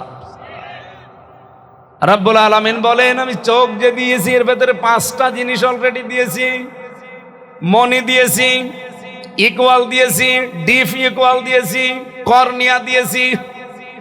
এই জিনিসগুলো চোখের ভেতরে, এই যে পানিটা দিয়ে দিলাম, আমি পানি না, এটা একটা ঔষধ। প্রতিনিয়ত যে জার্মগুলো, যে সমস্ত ধুলাবালিগুলো আমাদের চোখে পড়তে থাকে, চোখ তো এক সময় অন্ধ হয়ে যাওয়ার কথা, কিন্তু চোখে প্রতিনিয়ত পলক পড়তে আছে। এই পানিটা দিয়ে পরিষ্কার হয়। এটা পানি না, এটা আমি আল্লাহ ঔষধ বানিয়েছি। যতদিন এটা পলক পড়তে থাকবে, আমারে বান্দা, এই বান্দি কি অন্ধ হবে না? এরপরে শরীরের ভেতরে আমি সবচাইতে গুরুত্বপূর্ণ দিয়েছি চামড়া। ৯,৭৬৮ প্রকার চামড়া আছে আমাদের শরীরে। এখান থেকে একটা গবেষণা আমি বের করেছি। ৯,৭৬৮ প্রকার চামড়া আমাদের 3.5 হাত বডিতে আল্লাহ দিয়েছেন। কিন্তু আশ্চর্য, কোন চামড়ার সাথে কোন চামড়ার মিল নেই। আপনি কি মনে করছেন হাতের তালুর চামড়া যেরকম, উপরের চামড়া এরকম? বলেন বলেন, কোন চামড়ার সাথে কোন চামড়া তো মেলে না। এমনকি আমার সাথে সভাপতির চামড়াও মিলবে না। কোরআনে কারিমের সূরা মুমিনুনের ভেতরে এই তথ্যটা পাবেন। 100 নম্বর আয়াতের ব্যাখ্যায়, ফাইদা নুফিখা ফিস সূরি ফালা আনসাবা বাইনাহুম ইয়াউমাইযি ওয়ালা ইয়াতাসাআলুন। যেদিন সিংহায় ফৎকার দেওয়া হবে, কিয়ামত যেদিন কায়েম হয়ে যাবে, পৃথিবীর সব সম্পর্ক আল্লাহ কাট করে দেবে। আপনার স্ত্রীর সাথে আপনার কোনো সম্পর্ক নেই, আপনার ছেলে মেয়ের সাথে, মা বাবার সাথে, নেতা নেত্রীর সাথে কোনো সম্পর্ক নেই, সব কাট। কেউ কারো বোঝা বহন করবে। ওয়ালা তাজিরু ওয়াজিরাতু ওয়িজরা উখরা। কেউ কারো বোঝা বহন করবে না। এই যে চামড়া যে দিলেন এত প্রকার, আমার চামড়া আমার সাথে মিলবে শুধুমাত্র কেটে যাক, ফেটে যাক, ছিঁড়ে যাক। এখানে যদি ছিঁড়ে যায়, এখানকার চামড়া কেটে লাগিয়ে দেবেন, কিছুদিন পরে ভালো হয়ে যাবে। কিন্তু আমার চামড়া যদি কেটে যায়, পুড়ে যায়, আপনি সভাপতির চামড়া এনে লাগিয়ে দেবেন, ভালো তো হবেই না, আরো পছন্দ ধরবে। কি বুঝলেন এখান থেকে? পাবনাবাসী, ওনার চামড়ার সাথে আমার চামড়া মিলছে না, আজ লাগিয়ে দিলে মিলতে চায় না, পছন্দ ধরে। কিয়ামতের দিন উনি আমার বোঝা বহন করে নিয়ে চলে যাবে, আমার জান্নাতে দিয়ে দেবে। এটা কোথায় পেয়েছেন? ভণ্ডামি। কেউ কারো বোঝা বহন করবে না, এই চামড়ায় তার প্রমাণ। এতগুলো চামড়া আল্লাহর শরীরের ভেতরে দিয়ে শুধু শেষ করেননি, এই যে কথা বলতে পারছি, যে ঠোঁট দিয়ে আমরা কথা বলি, এই ঠোঁট দিয়ে কথা বের হওয়ার আগে এই কণ্ঠের ভেতরে 27টা স্তর আছে। 27টা স্তরে ধাক্কা খেয়ে খেয়ে একটা কথা তৈরি হচ্ছে। শুধু আল্লাহ বলেন এতটুকু শেষ করিনি, এই কয়েক ইঞ্চি জহব্বা দিয়েছি, এই জহব্বাতে স্বাদ নেওয়ার স্তর দিয়েছি 70,000। 70,000 স্তর আছে, এখানে স্বাদ নিতে পারে, অথচ কয়েক ইঞ্চি জহব্বা। আপনি 70,000 প্রকার খাবার যদি একটার পর একটা দিতে থাকেন, আলাদা আলাদা স্বাদ একটা একটা করে বলে দিতে পারবে। 70,000 দেওয়া শেষ, এরপরে আবার শুরু করবেন, আবার একটা একটা করে বলবে। কিন্তু পৃথিবীতে আমি হিসাব করে পেয়েছি 70,000 প্রকার খাবার দুনিয়ায় তৈরি করা সম্ভব না। কথা বলছে না? এই বাংলাদেশ সহ বিশ্বের যতগুলো দেশে আমি গেছি, সর্বোচ্চ খাবার পেয়েছি 120 প্রকার। এর উপরের খাবার আমি রান্না করতে দেখিনি। 120 প্রকার খাবার আমি পেয়েছি বাংলাদেশের গাজীপুরের এক হোটেলে। তোতামিয়া, কাপাসিয়া, ওর বাড়ি, ওর হোটেলের নাম নিরিবিলি। ওর একটা মাহফিল ছিল আমার, আমি বললাম মাহফিলে টাকা দেওয়া লাগবে না, খাবার যা বানান সব নিয়ে আসেন। নিয়ে এসেছে খাবার, 120 প্রকার খাবার সাজিয়েছে। এইটা কি বলছে? কাঁঠালের পাতা ভর্তা। আবার খাবার আর কে নিয়ে আছে? বাঁশের পাতা ভর্তা, আমের পাতা ভর্তা, মানে এমন কোন পাতা নেই যাও ভর্তা করে না। আর মাছ যত প্রকার আছে ওর আয়ত্তে সব নিয়ে আসে। যেটা হাওড়ে রাখা, তো ওই পাশেই তো কিশোরগঞ্জের ভৈরব এলাকা। যত রকমের মাছ পাওয়া যায়, যত রকমের পাখির গোশত পাওয়া যায় ওর আয়ত্তে আছে, সব নিয়ে আসে বিভিন্ন জায়গা থেকে কালেকশন করে। সব মিলে আমি 128 প্রকার আমি গণনা করেছি। আমি এরপরে আর পাইনি। রব্বুল আলামিন বলেন কয়েক ইঞ্চি জহব্বার ভেতরে কি দিয়ে রেখেছি আমি জেনে আসি, এটা তার প্রমাণ। অন্য কেউ এই স্বাদ গ্রহণ করার জহব্বা তোমাকে দিতে পারবে না। মায়ের এই রেহেমের ভেতরে এগুলো আমি বানিয়ে তৈরি করে, ক্ষুধার উদ্রেক যখন দেখা দিচ্ছে, তখন আমি আল্লাহ নিজে যে রব নাম আছে আমার, এই রব নামের কারণে তোমারে 5টা জিনিস ভিক্ষা দিয়েছি। কয়টা? এই তথ্যটা পাবেন সূরা নাহালের ভেতরে আছে, 14 নম্বর পারা, 14 নম্বর পৃষ্ঠার 13 নম্বর লাইনের 78 নম্বর আয়াতের শেষের দিকে আছে।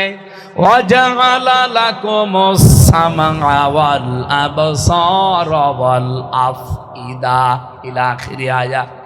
আল্লাহ পাক বলেন শ্রবণ শক্তি, দর্শন শক্তি, বাক শক্তি আর আকেল শক্তি, ঘ্রাণ শক্তি, এই 5টা জিনিস আমি আল্লাহ আমার রব নামের কারণে হামজা ধরে ভিক্ষা দিয়েছি। ওদিকে তোর মার বাবা দুইজন মিলে কয়টা? ঘুমাচ্ছেন না? কয়টা? 4 4 8টা, আর আমি আল্লাহ দিয়েছি 5টা। 8 5 13টা জিনিস যখন এক হয়, তখন আমি আকৃতি বানাতে বলি।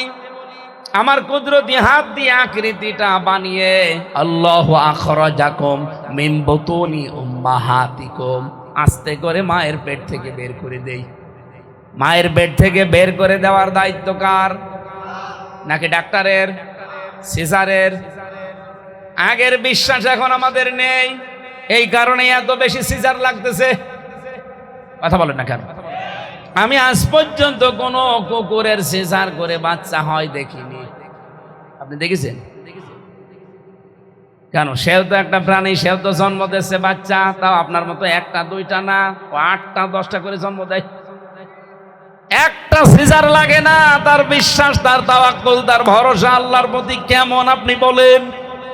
অথচ আপনার একটা সন্তান জন্ম দিতে সিজার ছাড়া হয় না, কারণ আল্লাহর প্রতি ভরসা বাদ দিয়ে এখন ভরসা হয়েছে ডাক্তার। আল্লাহ বলছেন আমি বের করি মায়ের পেট থেকে, তোর আমার উপর ভরসা নেই। পেটে সন্তান আসলে খালি স্বামীকে বলে চলো কোথায়? ভাঙ্গুরা, সিরাজগঞ্জে, উল্লাপাড়ায়। কি পেটা যেটা ওটা দেখা লাগবে, ওটা নড়াচড়া করছে ওটা দেখা লাগবে। ওটা কি জন্ডিস না লেডিস? আমার মনে হয় সন্তান দুনিয়ায় আসার আগেই 4-5 বার করে আল্ট্রাসাউন্ড করে। এরকম মহিলা নেই? আল্লাহর ওপরে ভরসা যার যত বেশি হবে, আমার আল্লাহ তার দায়িত্ব তত বেশি নেবে। আমি আমার এই ছোট মেয়েটাকে মাঝে মাঝে এভাবে উপরের দিকে তুলি, ওর বয়স 1 বছর 2 মাস, যত উপরে তুলি তত হাসে। ওর উপরে আর একটা আছে 7 বছর বয়স, ওরে যদি এমনি তুলতে কষ্ট হয়, যদি একটু উপরে তুলি কান্দে। কারণ এই ছোটটার ভরসা আমার প্রতি যেমন আছে, এই বড়টার ভরসা আমার প্রতি নেই। ছোটটার ভরসা আছে যে আমার বাবা উপরে ফেলে দিয়েছে, নিচে হাত ধরে আছে। কথা বলছে না? আমি যত উপরে উঠি আমারে মাটিতে পড়তে দেবে না, নিচে হাত পেতে আছে, আমার ধরে ফেলবে। আর ওই বড়টা ও জানে যে আমি যে ভারী, আমার যে ওজন, আমার বাবা আটকাতে পারবে না, পড়ে গেলে আমার খবর আছে। ও মা বোনেরা যারা এসেছেন, এই সিস্টেম বাদ দেওয়া লাগবে। সিজার করলে একটা মানুষের যে কি ক্ষতি হয়, যারা সিজার করে তাদের জিজ্ঞাসা করে দেখেন, ভারী কোনো কাজ ওই জীবনে আর করতে পারবে না। এমনকি সিজার করা মহিলারা সংসার করারও সামনে আস্তে আস্তে অযোগ্য হয়ে পড়ে। আমি ভেতরে নামলাম না। আল্লাহ যদি বলেন যে আমি বের করে আনি, আল্লাহু আখরাজাকুম মিন বুতুনি উম্মাহাতিকুম, আমি বের করি মায়ের পেট থেকে, আপনার এত চিন্তা করার দরকার কি?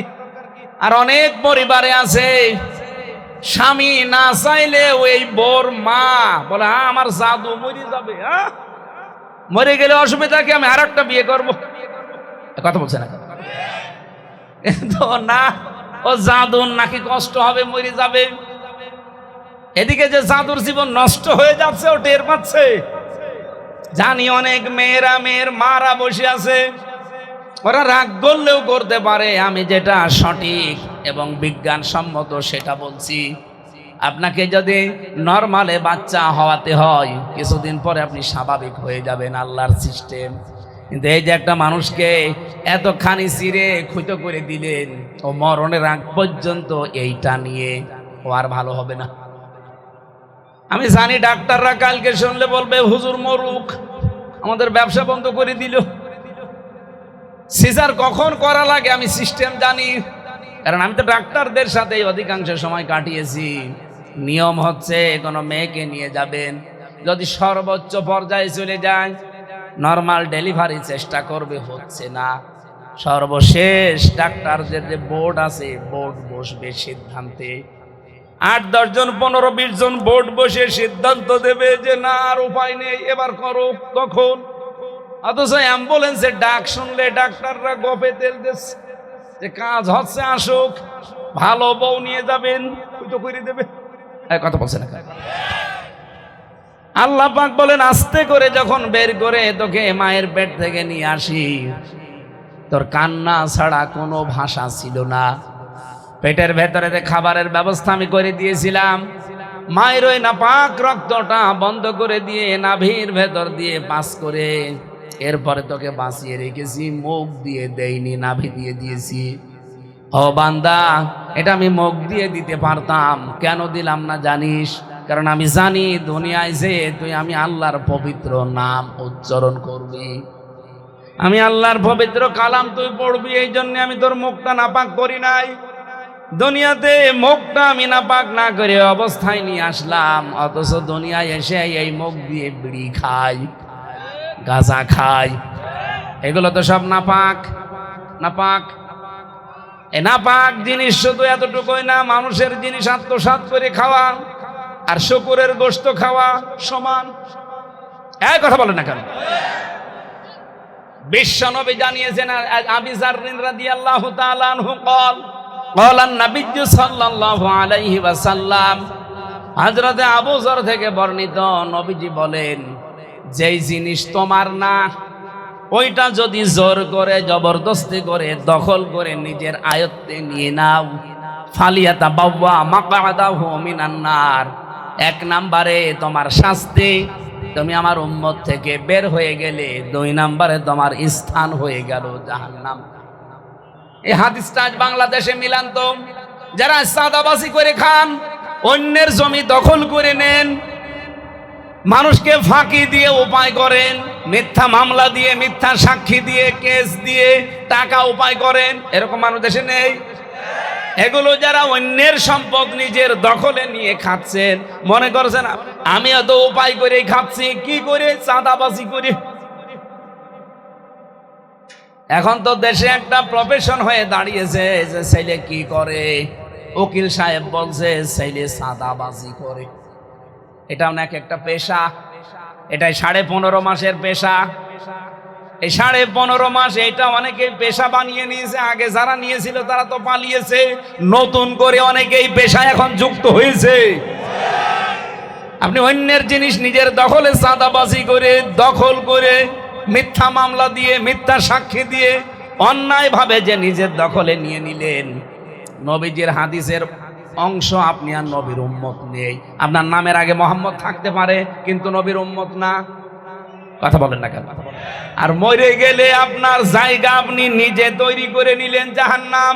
এই হাদিস পড়ার পরে, শোনার পরে যাদের রাগ হচ্ছে, বলেন তো এ রাগ কি হামজার পর না রসুলের ওপর? আর রসুলের ওপর রাগ হলে আপনার ঈমান আছে? আরো জোরে বলেন। আমার ওপরও রাগ করলে ঈমান থাকবে না, কারণ আমি তো অ্যাডভাইজার, আমি তো অ্যাডভার্টাইজ করছি। আমি হাদিস পড়েছিলাম, এর জন্য অ্যাডভার্টাইজ করলাম আপনাকে বাঁচাতে। এখন যারা এই তালে আছে, এই কাছে পড়ে আছে, যারা সব কিছু দখল করার ধান্দায় আছে, এই মানুষের মন আমি জীবনে পাবো? এরা আমার জন্য দোয়া করবে, এরা তখন আমার পেছনে লাগবে যে দেখি কোন জায়গায় কোন ভুল বের করা যায়। এই জন্য সারা দেশে এখন অনেকেই লেগেছে। আপনি দেখেন সারা দেশে এখন অনেকেই কায়দায় লেগেছে। ওই সেই 19 সালের 23 সালের কাটিং ভিডিও সামনে নিয়ে এসে বলছে উনি এই দোষ করেছিল, এই করেছিল। কেন এই 7 বছর আগে বললেন না? 3 বছর আগে বললেন না? হঠাৎ করে এখন 5 দিন পরে নির্বাচন, এটা সামনে নিয়ে এসেছেন। তার মানে আপনার আসল জায়গায় হাত পড়েছে। আপনি যে 2 নাম্বারই করে খান, এটা মানুষ জেনে ফেলেছে। এই কথা বলছেন না কেন? নাকি আমার বাবার কথা বলেছি আমি? আপনি নিজে জাহান্নামে স্থান তৈরি করে রেখে দিলেন। হাদিস পড়ার পরে, ব্যাখ্যা পড়ার পরে আমার মনে হয় বাংলাদেশে বহু মানুষ এই হাদিসের কারণে ধরা খাবে। এই এলাকায় কারা ধরা খাবেন হাত তোলেন তো? একজনও নেই। মাল তো সব ভালো মাল, আলহামদুলিল্লাহ। কোন হারাম জিনিস, নাপাক জিনিস, অবৈধ জিনিস এই মুখ দিয়ে দেওয়া যাবে না। দরকার না খেয়ে থাকবেন। সুদের টাকা পাক না নাপাক? বলেন বলুন। এলাকায় কত মানুষ আছে, এখানেও বসে আছে, বলছে ওয়াজ শুনতে এসেছি, ওয়াজ শুনে যে দরকার হয় আবার খাবো। টাকা ছেড়ে রেখেছে, 1000 টাকা ছেড়ে দিলে মাসে মাসে নাকি 100 টাকা বেশি দেয়, তাহলে 1100 টাকা পাবে। এটা তো পুরাটা হালাল। বলেন বলুন। এই কাজ যারা করছেন এখনই তওবা করা লাগবে যে না, আমি ওই 1000 টাকায় ফেরত নেব, আমি ধার দিয়েছি। আমি এই সুদের টাকাও 100 টাকা বেশি নেওয়া মানে মায়ের সাথে জিনা করার শামিল। যারা এই কাজ আর করবেন না, ছেড়ে দেবেন, হাত তোলেন তো। কয় টাকা ছেড়ে রেখেছেন? এদিকে আসেন, আসেন। কয় টাকা ছাড়া আছে আপনার? আপনার তো হাত তোলার দরকার ছিল না। যার ছাড়া আছে তারে বলেছি। যারা নাকি এলাকায় নিয়ম নেই, গ্রাম অঞ্চল তো এই জন্য নাও থাকতে পারে, আছে এলাকায় আছে। যদি এলাকায় এই সিস্টেম থেকে থাকে বাদ দেওয়া লাগবে ভাই। আপনি মায়ের সাথে জেনা করে নামাজ পড়ছেন, আপনার নামাজ নেওয়ার জন্য আল্লাহ বসে আছে। বলেন এটা কি পাগলেও মানবে যে মায়ের সাথে একজন জেনা করে এসে আল্লাহুম্মা আমিন বলছে? ওর হাতের উপরে বাড়ি দেওয়ার দরকার না? আর কত নিকৃষ্ট কথা এ কথা বলা যায়। একজন মানুষ যত খারাপ হোক, ও মায়ের সাথে জীবনে জেনা করবে। অথচ এই হাদিসকে আমি বানালাম। যারা সুদের 4 আনা খায়, ও মায়ের সাথে 33 বার জেনা করে। বলেন নাউজুবিল্লাহ। অথচ এটা বাংলাদেশে এখন আছে না নেই? এই সিস্টেম থাকাকালীন নামাজ পড়ে কি করবেন, আর জোব্বা গায়ে দিয়ে সুফি হয়ে কি করবেন? আমরা চাই এই সিস্টেম বাংলাদেশ থেকে তুলে দিতে। আর এটা তুলে দেওয়ার জন্য ওয়াজ করলে হবে, নসিহতে হবে, এটার জন্য আইন পাশ করা লাগবে। আর যেখানে আইন পাশ করা লাগে আবার ইসলামকে আমরা সেখানে নিয়ে যেতে চাই। এটা যদি কারো কাছে রাজনীতি মনে হয়, হ্যাঁ এইটা আমি ওপেন বলছি, এইটা আমার রাজনীতি। আর এইটা যারা জিয়ে রাখতে চান ওইটা আপনার রাজনীতি না, ওইটা আপনার দুর্নীতি। আপনি এখন বলেন আপনি কি রাজনীতি করছেন না দুর্নীতি করছেন? এই রাজনীতি করছেন মানে? আমি বলি যে হ্যাঁ আমি রাজনীতি করি কোরআন দিয়ে, আমারটা ঠিক আছে, কারণ আমি সুদ রাখতে চাই না, ঘুষ রাখতে চাই না। ঘুষ আছে না এদেশে? আদালতে যাবেন, কোর্টের বারান্দার ইট আছে, ইটও টাকা চাবে, টাকা দিয়ে যান।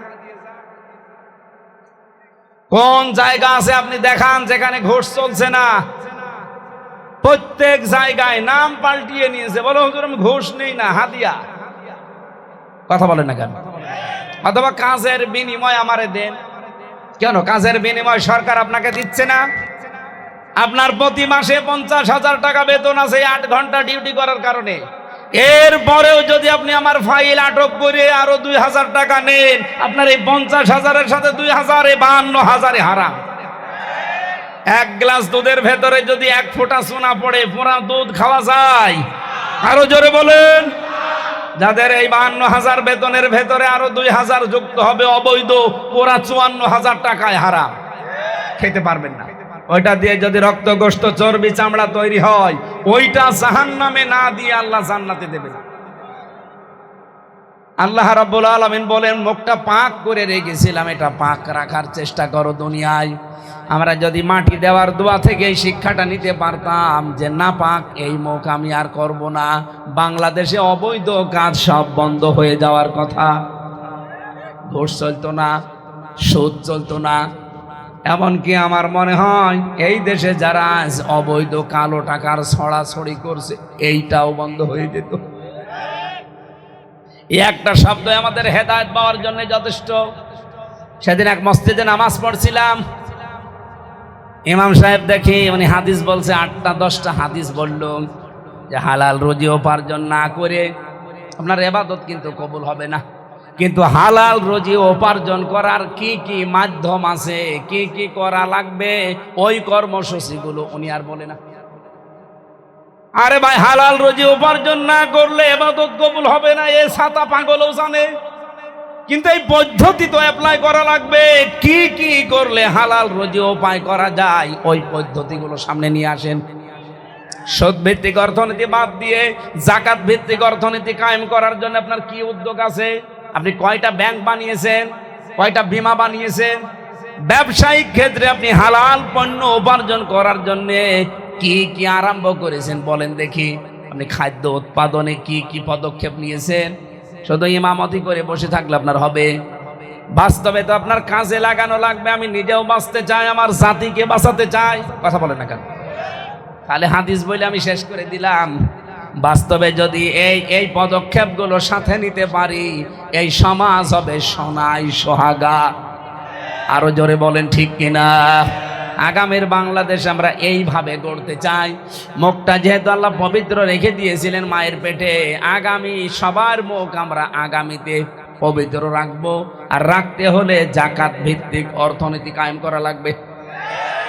যাকাত যতদিন রাষ্ট্রীয়ভাবে কায়েম না হবে ততদিন এই দেশে ফেরেশতা জিবরাইল আসলেও সুদ থেকে বাঁচতে পারবে না। এই কথা বলছেন আমার এই যে টুপিটা সুন্দর না? কয়েকজন বলি সুন্দর কিনা? এর ভেতরে সুদ আছে। এই যে চাদরটা, এর ভেতরে সুদ আছে। দেখতে তো ভালোই মনে হচ্ছে, আল্লাহর নাম লেখা। প্রশ্ন আসতে পারে এই আল্লাহর নাম লেখা, আয়াত লেখা, এর উপরও সুদ? হ্যাঁ আছে। কারণ এইটা যে ফ্যাক্টরিতে তৈরি হয়েছে, ফ্যাক্টরির মালিক লোন নিয়েছে ব্যাংক থেকে, আর ব্যাংক তো এমনি এমনি লোন দিয়ে দেয়। এই টুপিটা যে ফ্যাক্টরিতে তৈরি হয়েছে, ফ্যাক্টরির মালিক লোন নিয়েছে। এখন এটা বাঁচাতে হবে, এর রুমালটা বাঁচাতে হবে, টুপিটা শুধু ওয়াশ করে দিলেই বেশি যাবে? বলেন বলেন কি করা লাগবে? যাকাত ভিত্তিক অর্থনীতি এই দেশে রাষ্ট্রীয়ভাবে কায়েম করা লাগবে। তাহলে ব্যাংকে সুদ থাকবে না, যাকাতের অর্থ পড়ে থাকবে, ওখান থেকে সরকার কালেকশন করবে। যারা উদ্যোক্তা হতে চায় তাদেরকে সাহায্য করবে এই দেশের সরকার। কেউ বেকার থাকবে না। কোটি কোটি টাকা যাকাত উত্তোলন হবে, ওখান থেকে কোটি কোটি যুবকের কর্মসংস্থান তৈরি হবে। এখন ব্যাংক থেকে আপনাকে ঋণ দেবে কিন্তু সুদ মুক্ত। আজও সম্ভব, কিন্তু ব্যাংকের টাকা যেগুলো পড়ে আছে খালি সরকার ইসলামী হোক, 100 টাকার 2.5 টাকা কেটে নেবে, আপনি দিতে যাবেন আপনার বাপ দেবে। যাকাত না দিলে জরিমানা করা হবে, বাধ্য হয়ে আপনি দিতে রাজি হবেন। এখন যেমন ট্যাক্স দিতে রাজি হন, ওই সময় দেবেন।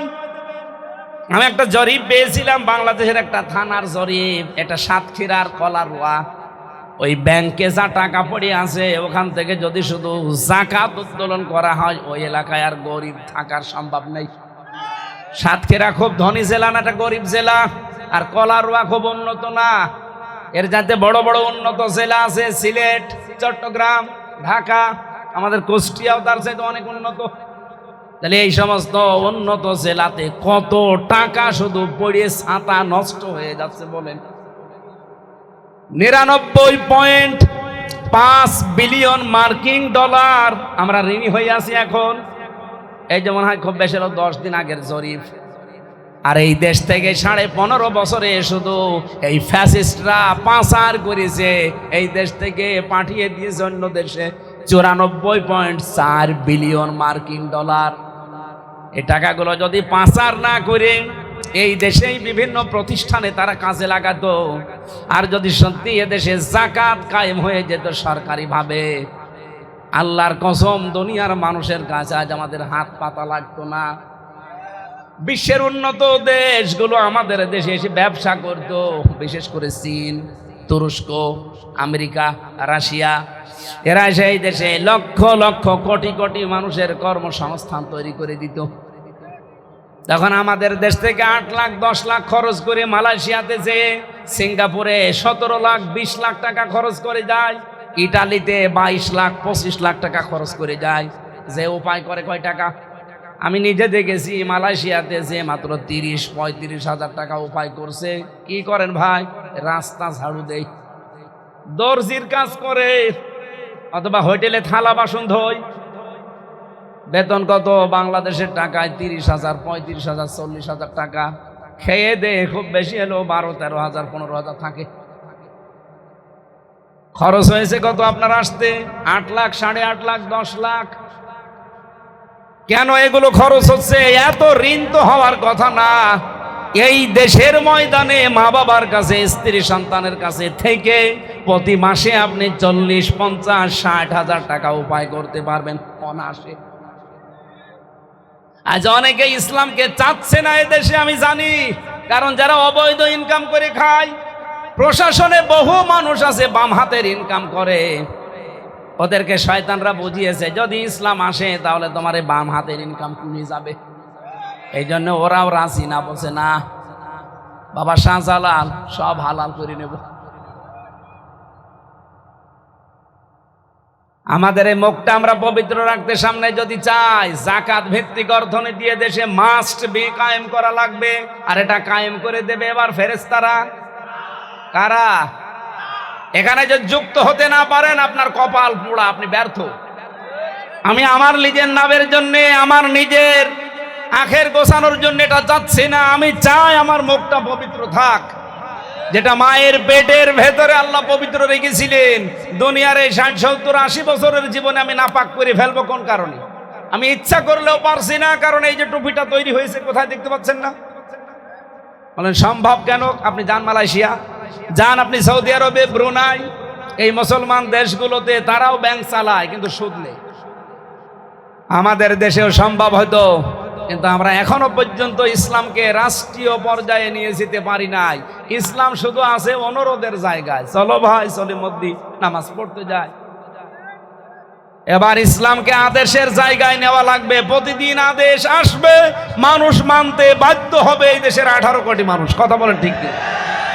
আমি এই উদাহরণটাই দিয়েছিলাম চুয়াডাঙ্গাতে, যে দেশে যদি একটা মানুষ কাউকে ভোট দেয় আর ও যদি এমপি নির্বাচিত হয়ে সংসদে নামাজের বিলের পক্ষে কথা বলে, ওর এই বিলের পক্ষে কথা বললে নামাজটা যদি কায়েম হয়, কারণ 151 জন হলেই কায়েম হয়ে যাবে। তখন ও 18 কোটি মানুষের ভোট দেওয়ার সওয়াব পাবে, কারণ ওরা একটা ভোটেই লোকটা এমপি হয়েছে, এমপি হয়ে সংসদে আমাদের পক্ষে কথা বলেছে। তো এটা তো আমি ব্যাখ্যায় বলেছি, তো ভুল কোন জায়গায়? অথচ আমাদের বিরুদ্ধে যারা যারা ওই যে অবৈধ ইনকাম করে খায় বাম হাতের, তারা বলছে হ্যাঁ উনি একটা ভোট দিলে 18 কোটি ভোটের সওয়াব পাওয়া যাবে। এ বানানো হাদিস, বানানো হাদিস। হাদিসকে তোমার কাছে শেখা লাগবে। যারা এই ফতোয়াবাজি করে তাদের পেটে বম মারার পরে যদি সূরা ইখলাস শুদ্ধ করে বলতে পারে আমি ওর ছাত্র হব। নিয়ে আসেন তো ওই ফতোয়াবাজগুলো। ওই চাঁপাই নবাবগঞ্জে 2 জন ছিল, স্বামী আর স্ত্রী, খালি ফতোয়াবাজি। এখন পাবনা একটা হয়েছে, ওর পেটে বম মারলে যদি সূরা ফাতিহা শুদ্ধ করে আমার সামনে বলতে পারে ওকে আমি মিষ্টি খাওয়াবো। নিয়ে আসেন। খালি ফতোয়াবাজি করে বসে বসে, ইসলামের বিরুদ্ধে ফতোয়া দেয়, আলেমদের বিরুদ্ধে। সরাসরি তো বলতে পারে না কোরআন মানি না, কোরআন আলা মানুষ কি করে বিপদে পড়ে সেই কাজ করে। আমরা ফতোয়া আন্দাজে দেই না, ব্যাখ্যাগুলো পড়ে শুনে বুঝে দেই। আমাদের মুখ আমরা আর সামনে না পাক করে রাখতে চাই না, পাক এবং পবিত্র করে আল্লাহর কাছে যেতে চাই। অফিহা নুঈদুকুম, এই মাটির ভেতরেই তোমাকে আবার আল্লাহ রেখে যাবে। এখানে এমনি এমনি রেখে যাবে, রাখার পরে যে শুরু হবে ওটা যেন শুরু না হয়। এই জন্য দুনিয়ার এই ছোট্ট জীবনে নিজের জীবনকে সংশোধন করা লাগবে। অমিনহা নুখরিজুকুম তারাতান উখরা, আল্লাহ বলেন এখান থেকে আবার আমার কাছে জবাব দেওয়ার জন্য তোরে তুলব। এই কথাগুলো ফেরাউনকে মুসা নবী শুনিয়েছিল। ওয়ালাকাদ আরাইনাহু আয়াতিনা, আমার আয়াতগুলো নিদর্শনগুলো তাকে আমি বিভিন্ন দেখিয়েছি। মুসা নবী হযরতে মুসা হারুন মিলে ফেরাউনকে নিদর্শন দেখিয়েছিল সর্বমোট 9টা। কয়টা? বড় বড় নিদর্শন দেখিয়েছে। কুল্লাহা ফাকাদ্দাবা ওয়া আবা, আল্লাহ বলেন প্রত্যেকটা অস্বীকার করেছে আর মিথ্যা মনে করেছে। এই জন্য ফেরাউনের কপালে হেদায়েত ছিল না।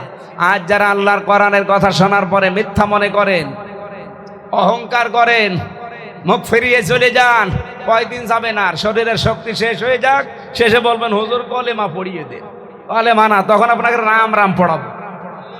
ওই যে ভারতে এখন পড়াচ্ছে না, জয় শ্রীরাম না বলে মেরে ফেলছে, আপনাকে ওইটা পড়াবো। এই কথা বলেন না কেন? আপনি যেমন কুকুর তেমন মুগুর দেওয়া লাগবে আপনার। আল্লাহ আমাদের হেদায়েত দান করেন, বলেন আমিন। আজকে এই বইটা থেকে আমি আলোচনা করছিলাম এই যে সৃষ্টি জগৎ নিয়ে, কি করে আপনার বাবা মা এই মুখ পবিত্র করবেন। এটা 120 পৃষ্ঠা লিখেছি আমি, মাত্র আমার মনে হয় 15 পৃষ্ঠার আলোচনা করেছি। এখনো 105 পৃষ্ঠা এখানে পাবেন। এটা কয়েকটা পিস এখানে আছে, যাওয়ার সময় নিয়ে গেলে আপনার কাজে লাগবে। শিক্ষিত মানুষরা নিয়ে যান। আল্লাহুম্মা আমিন।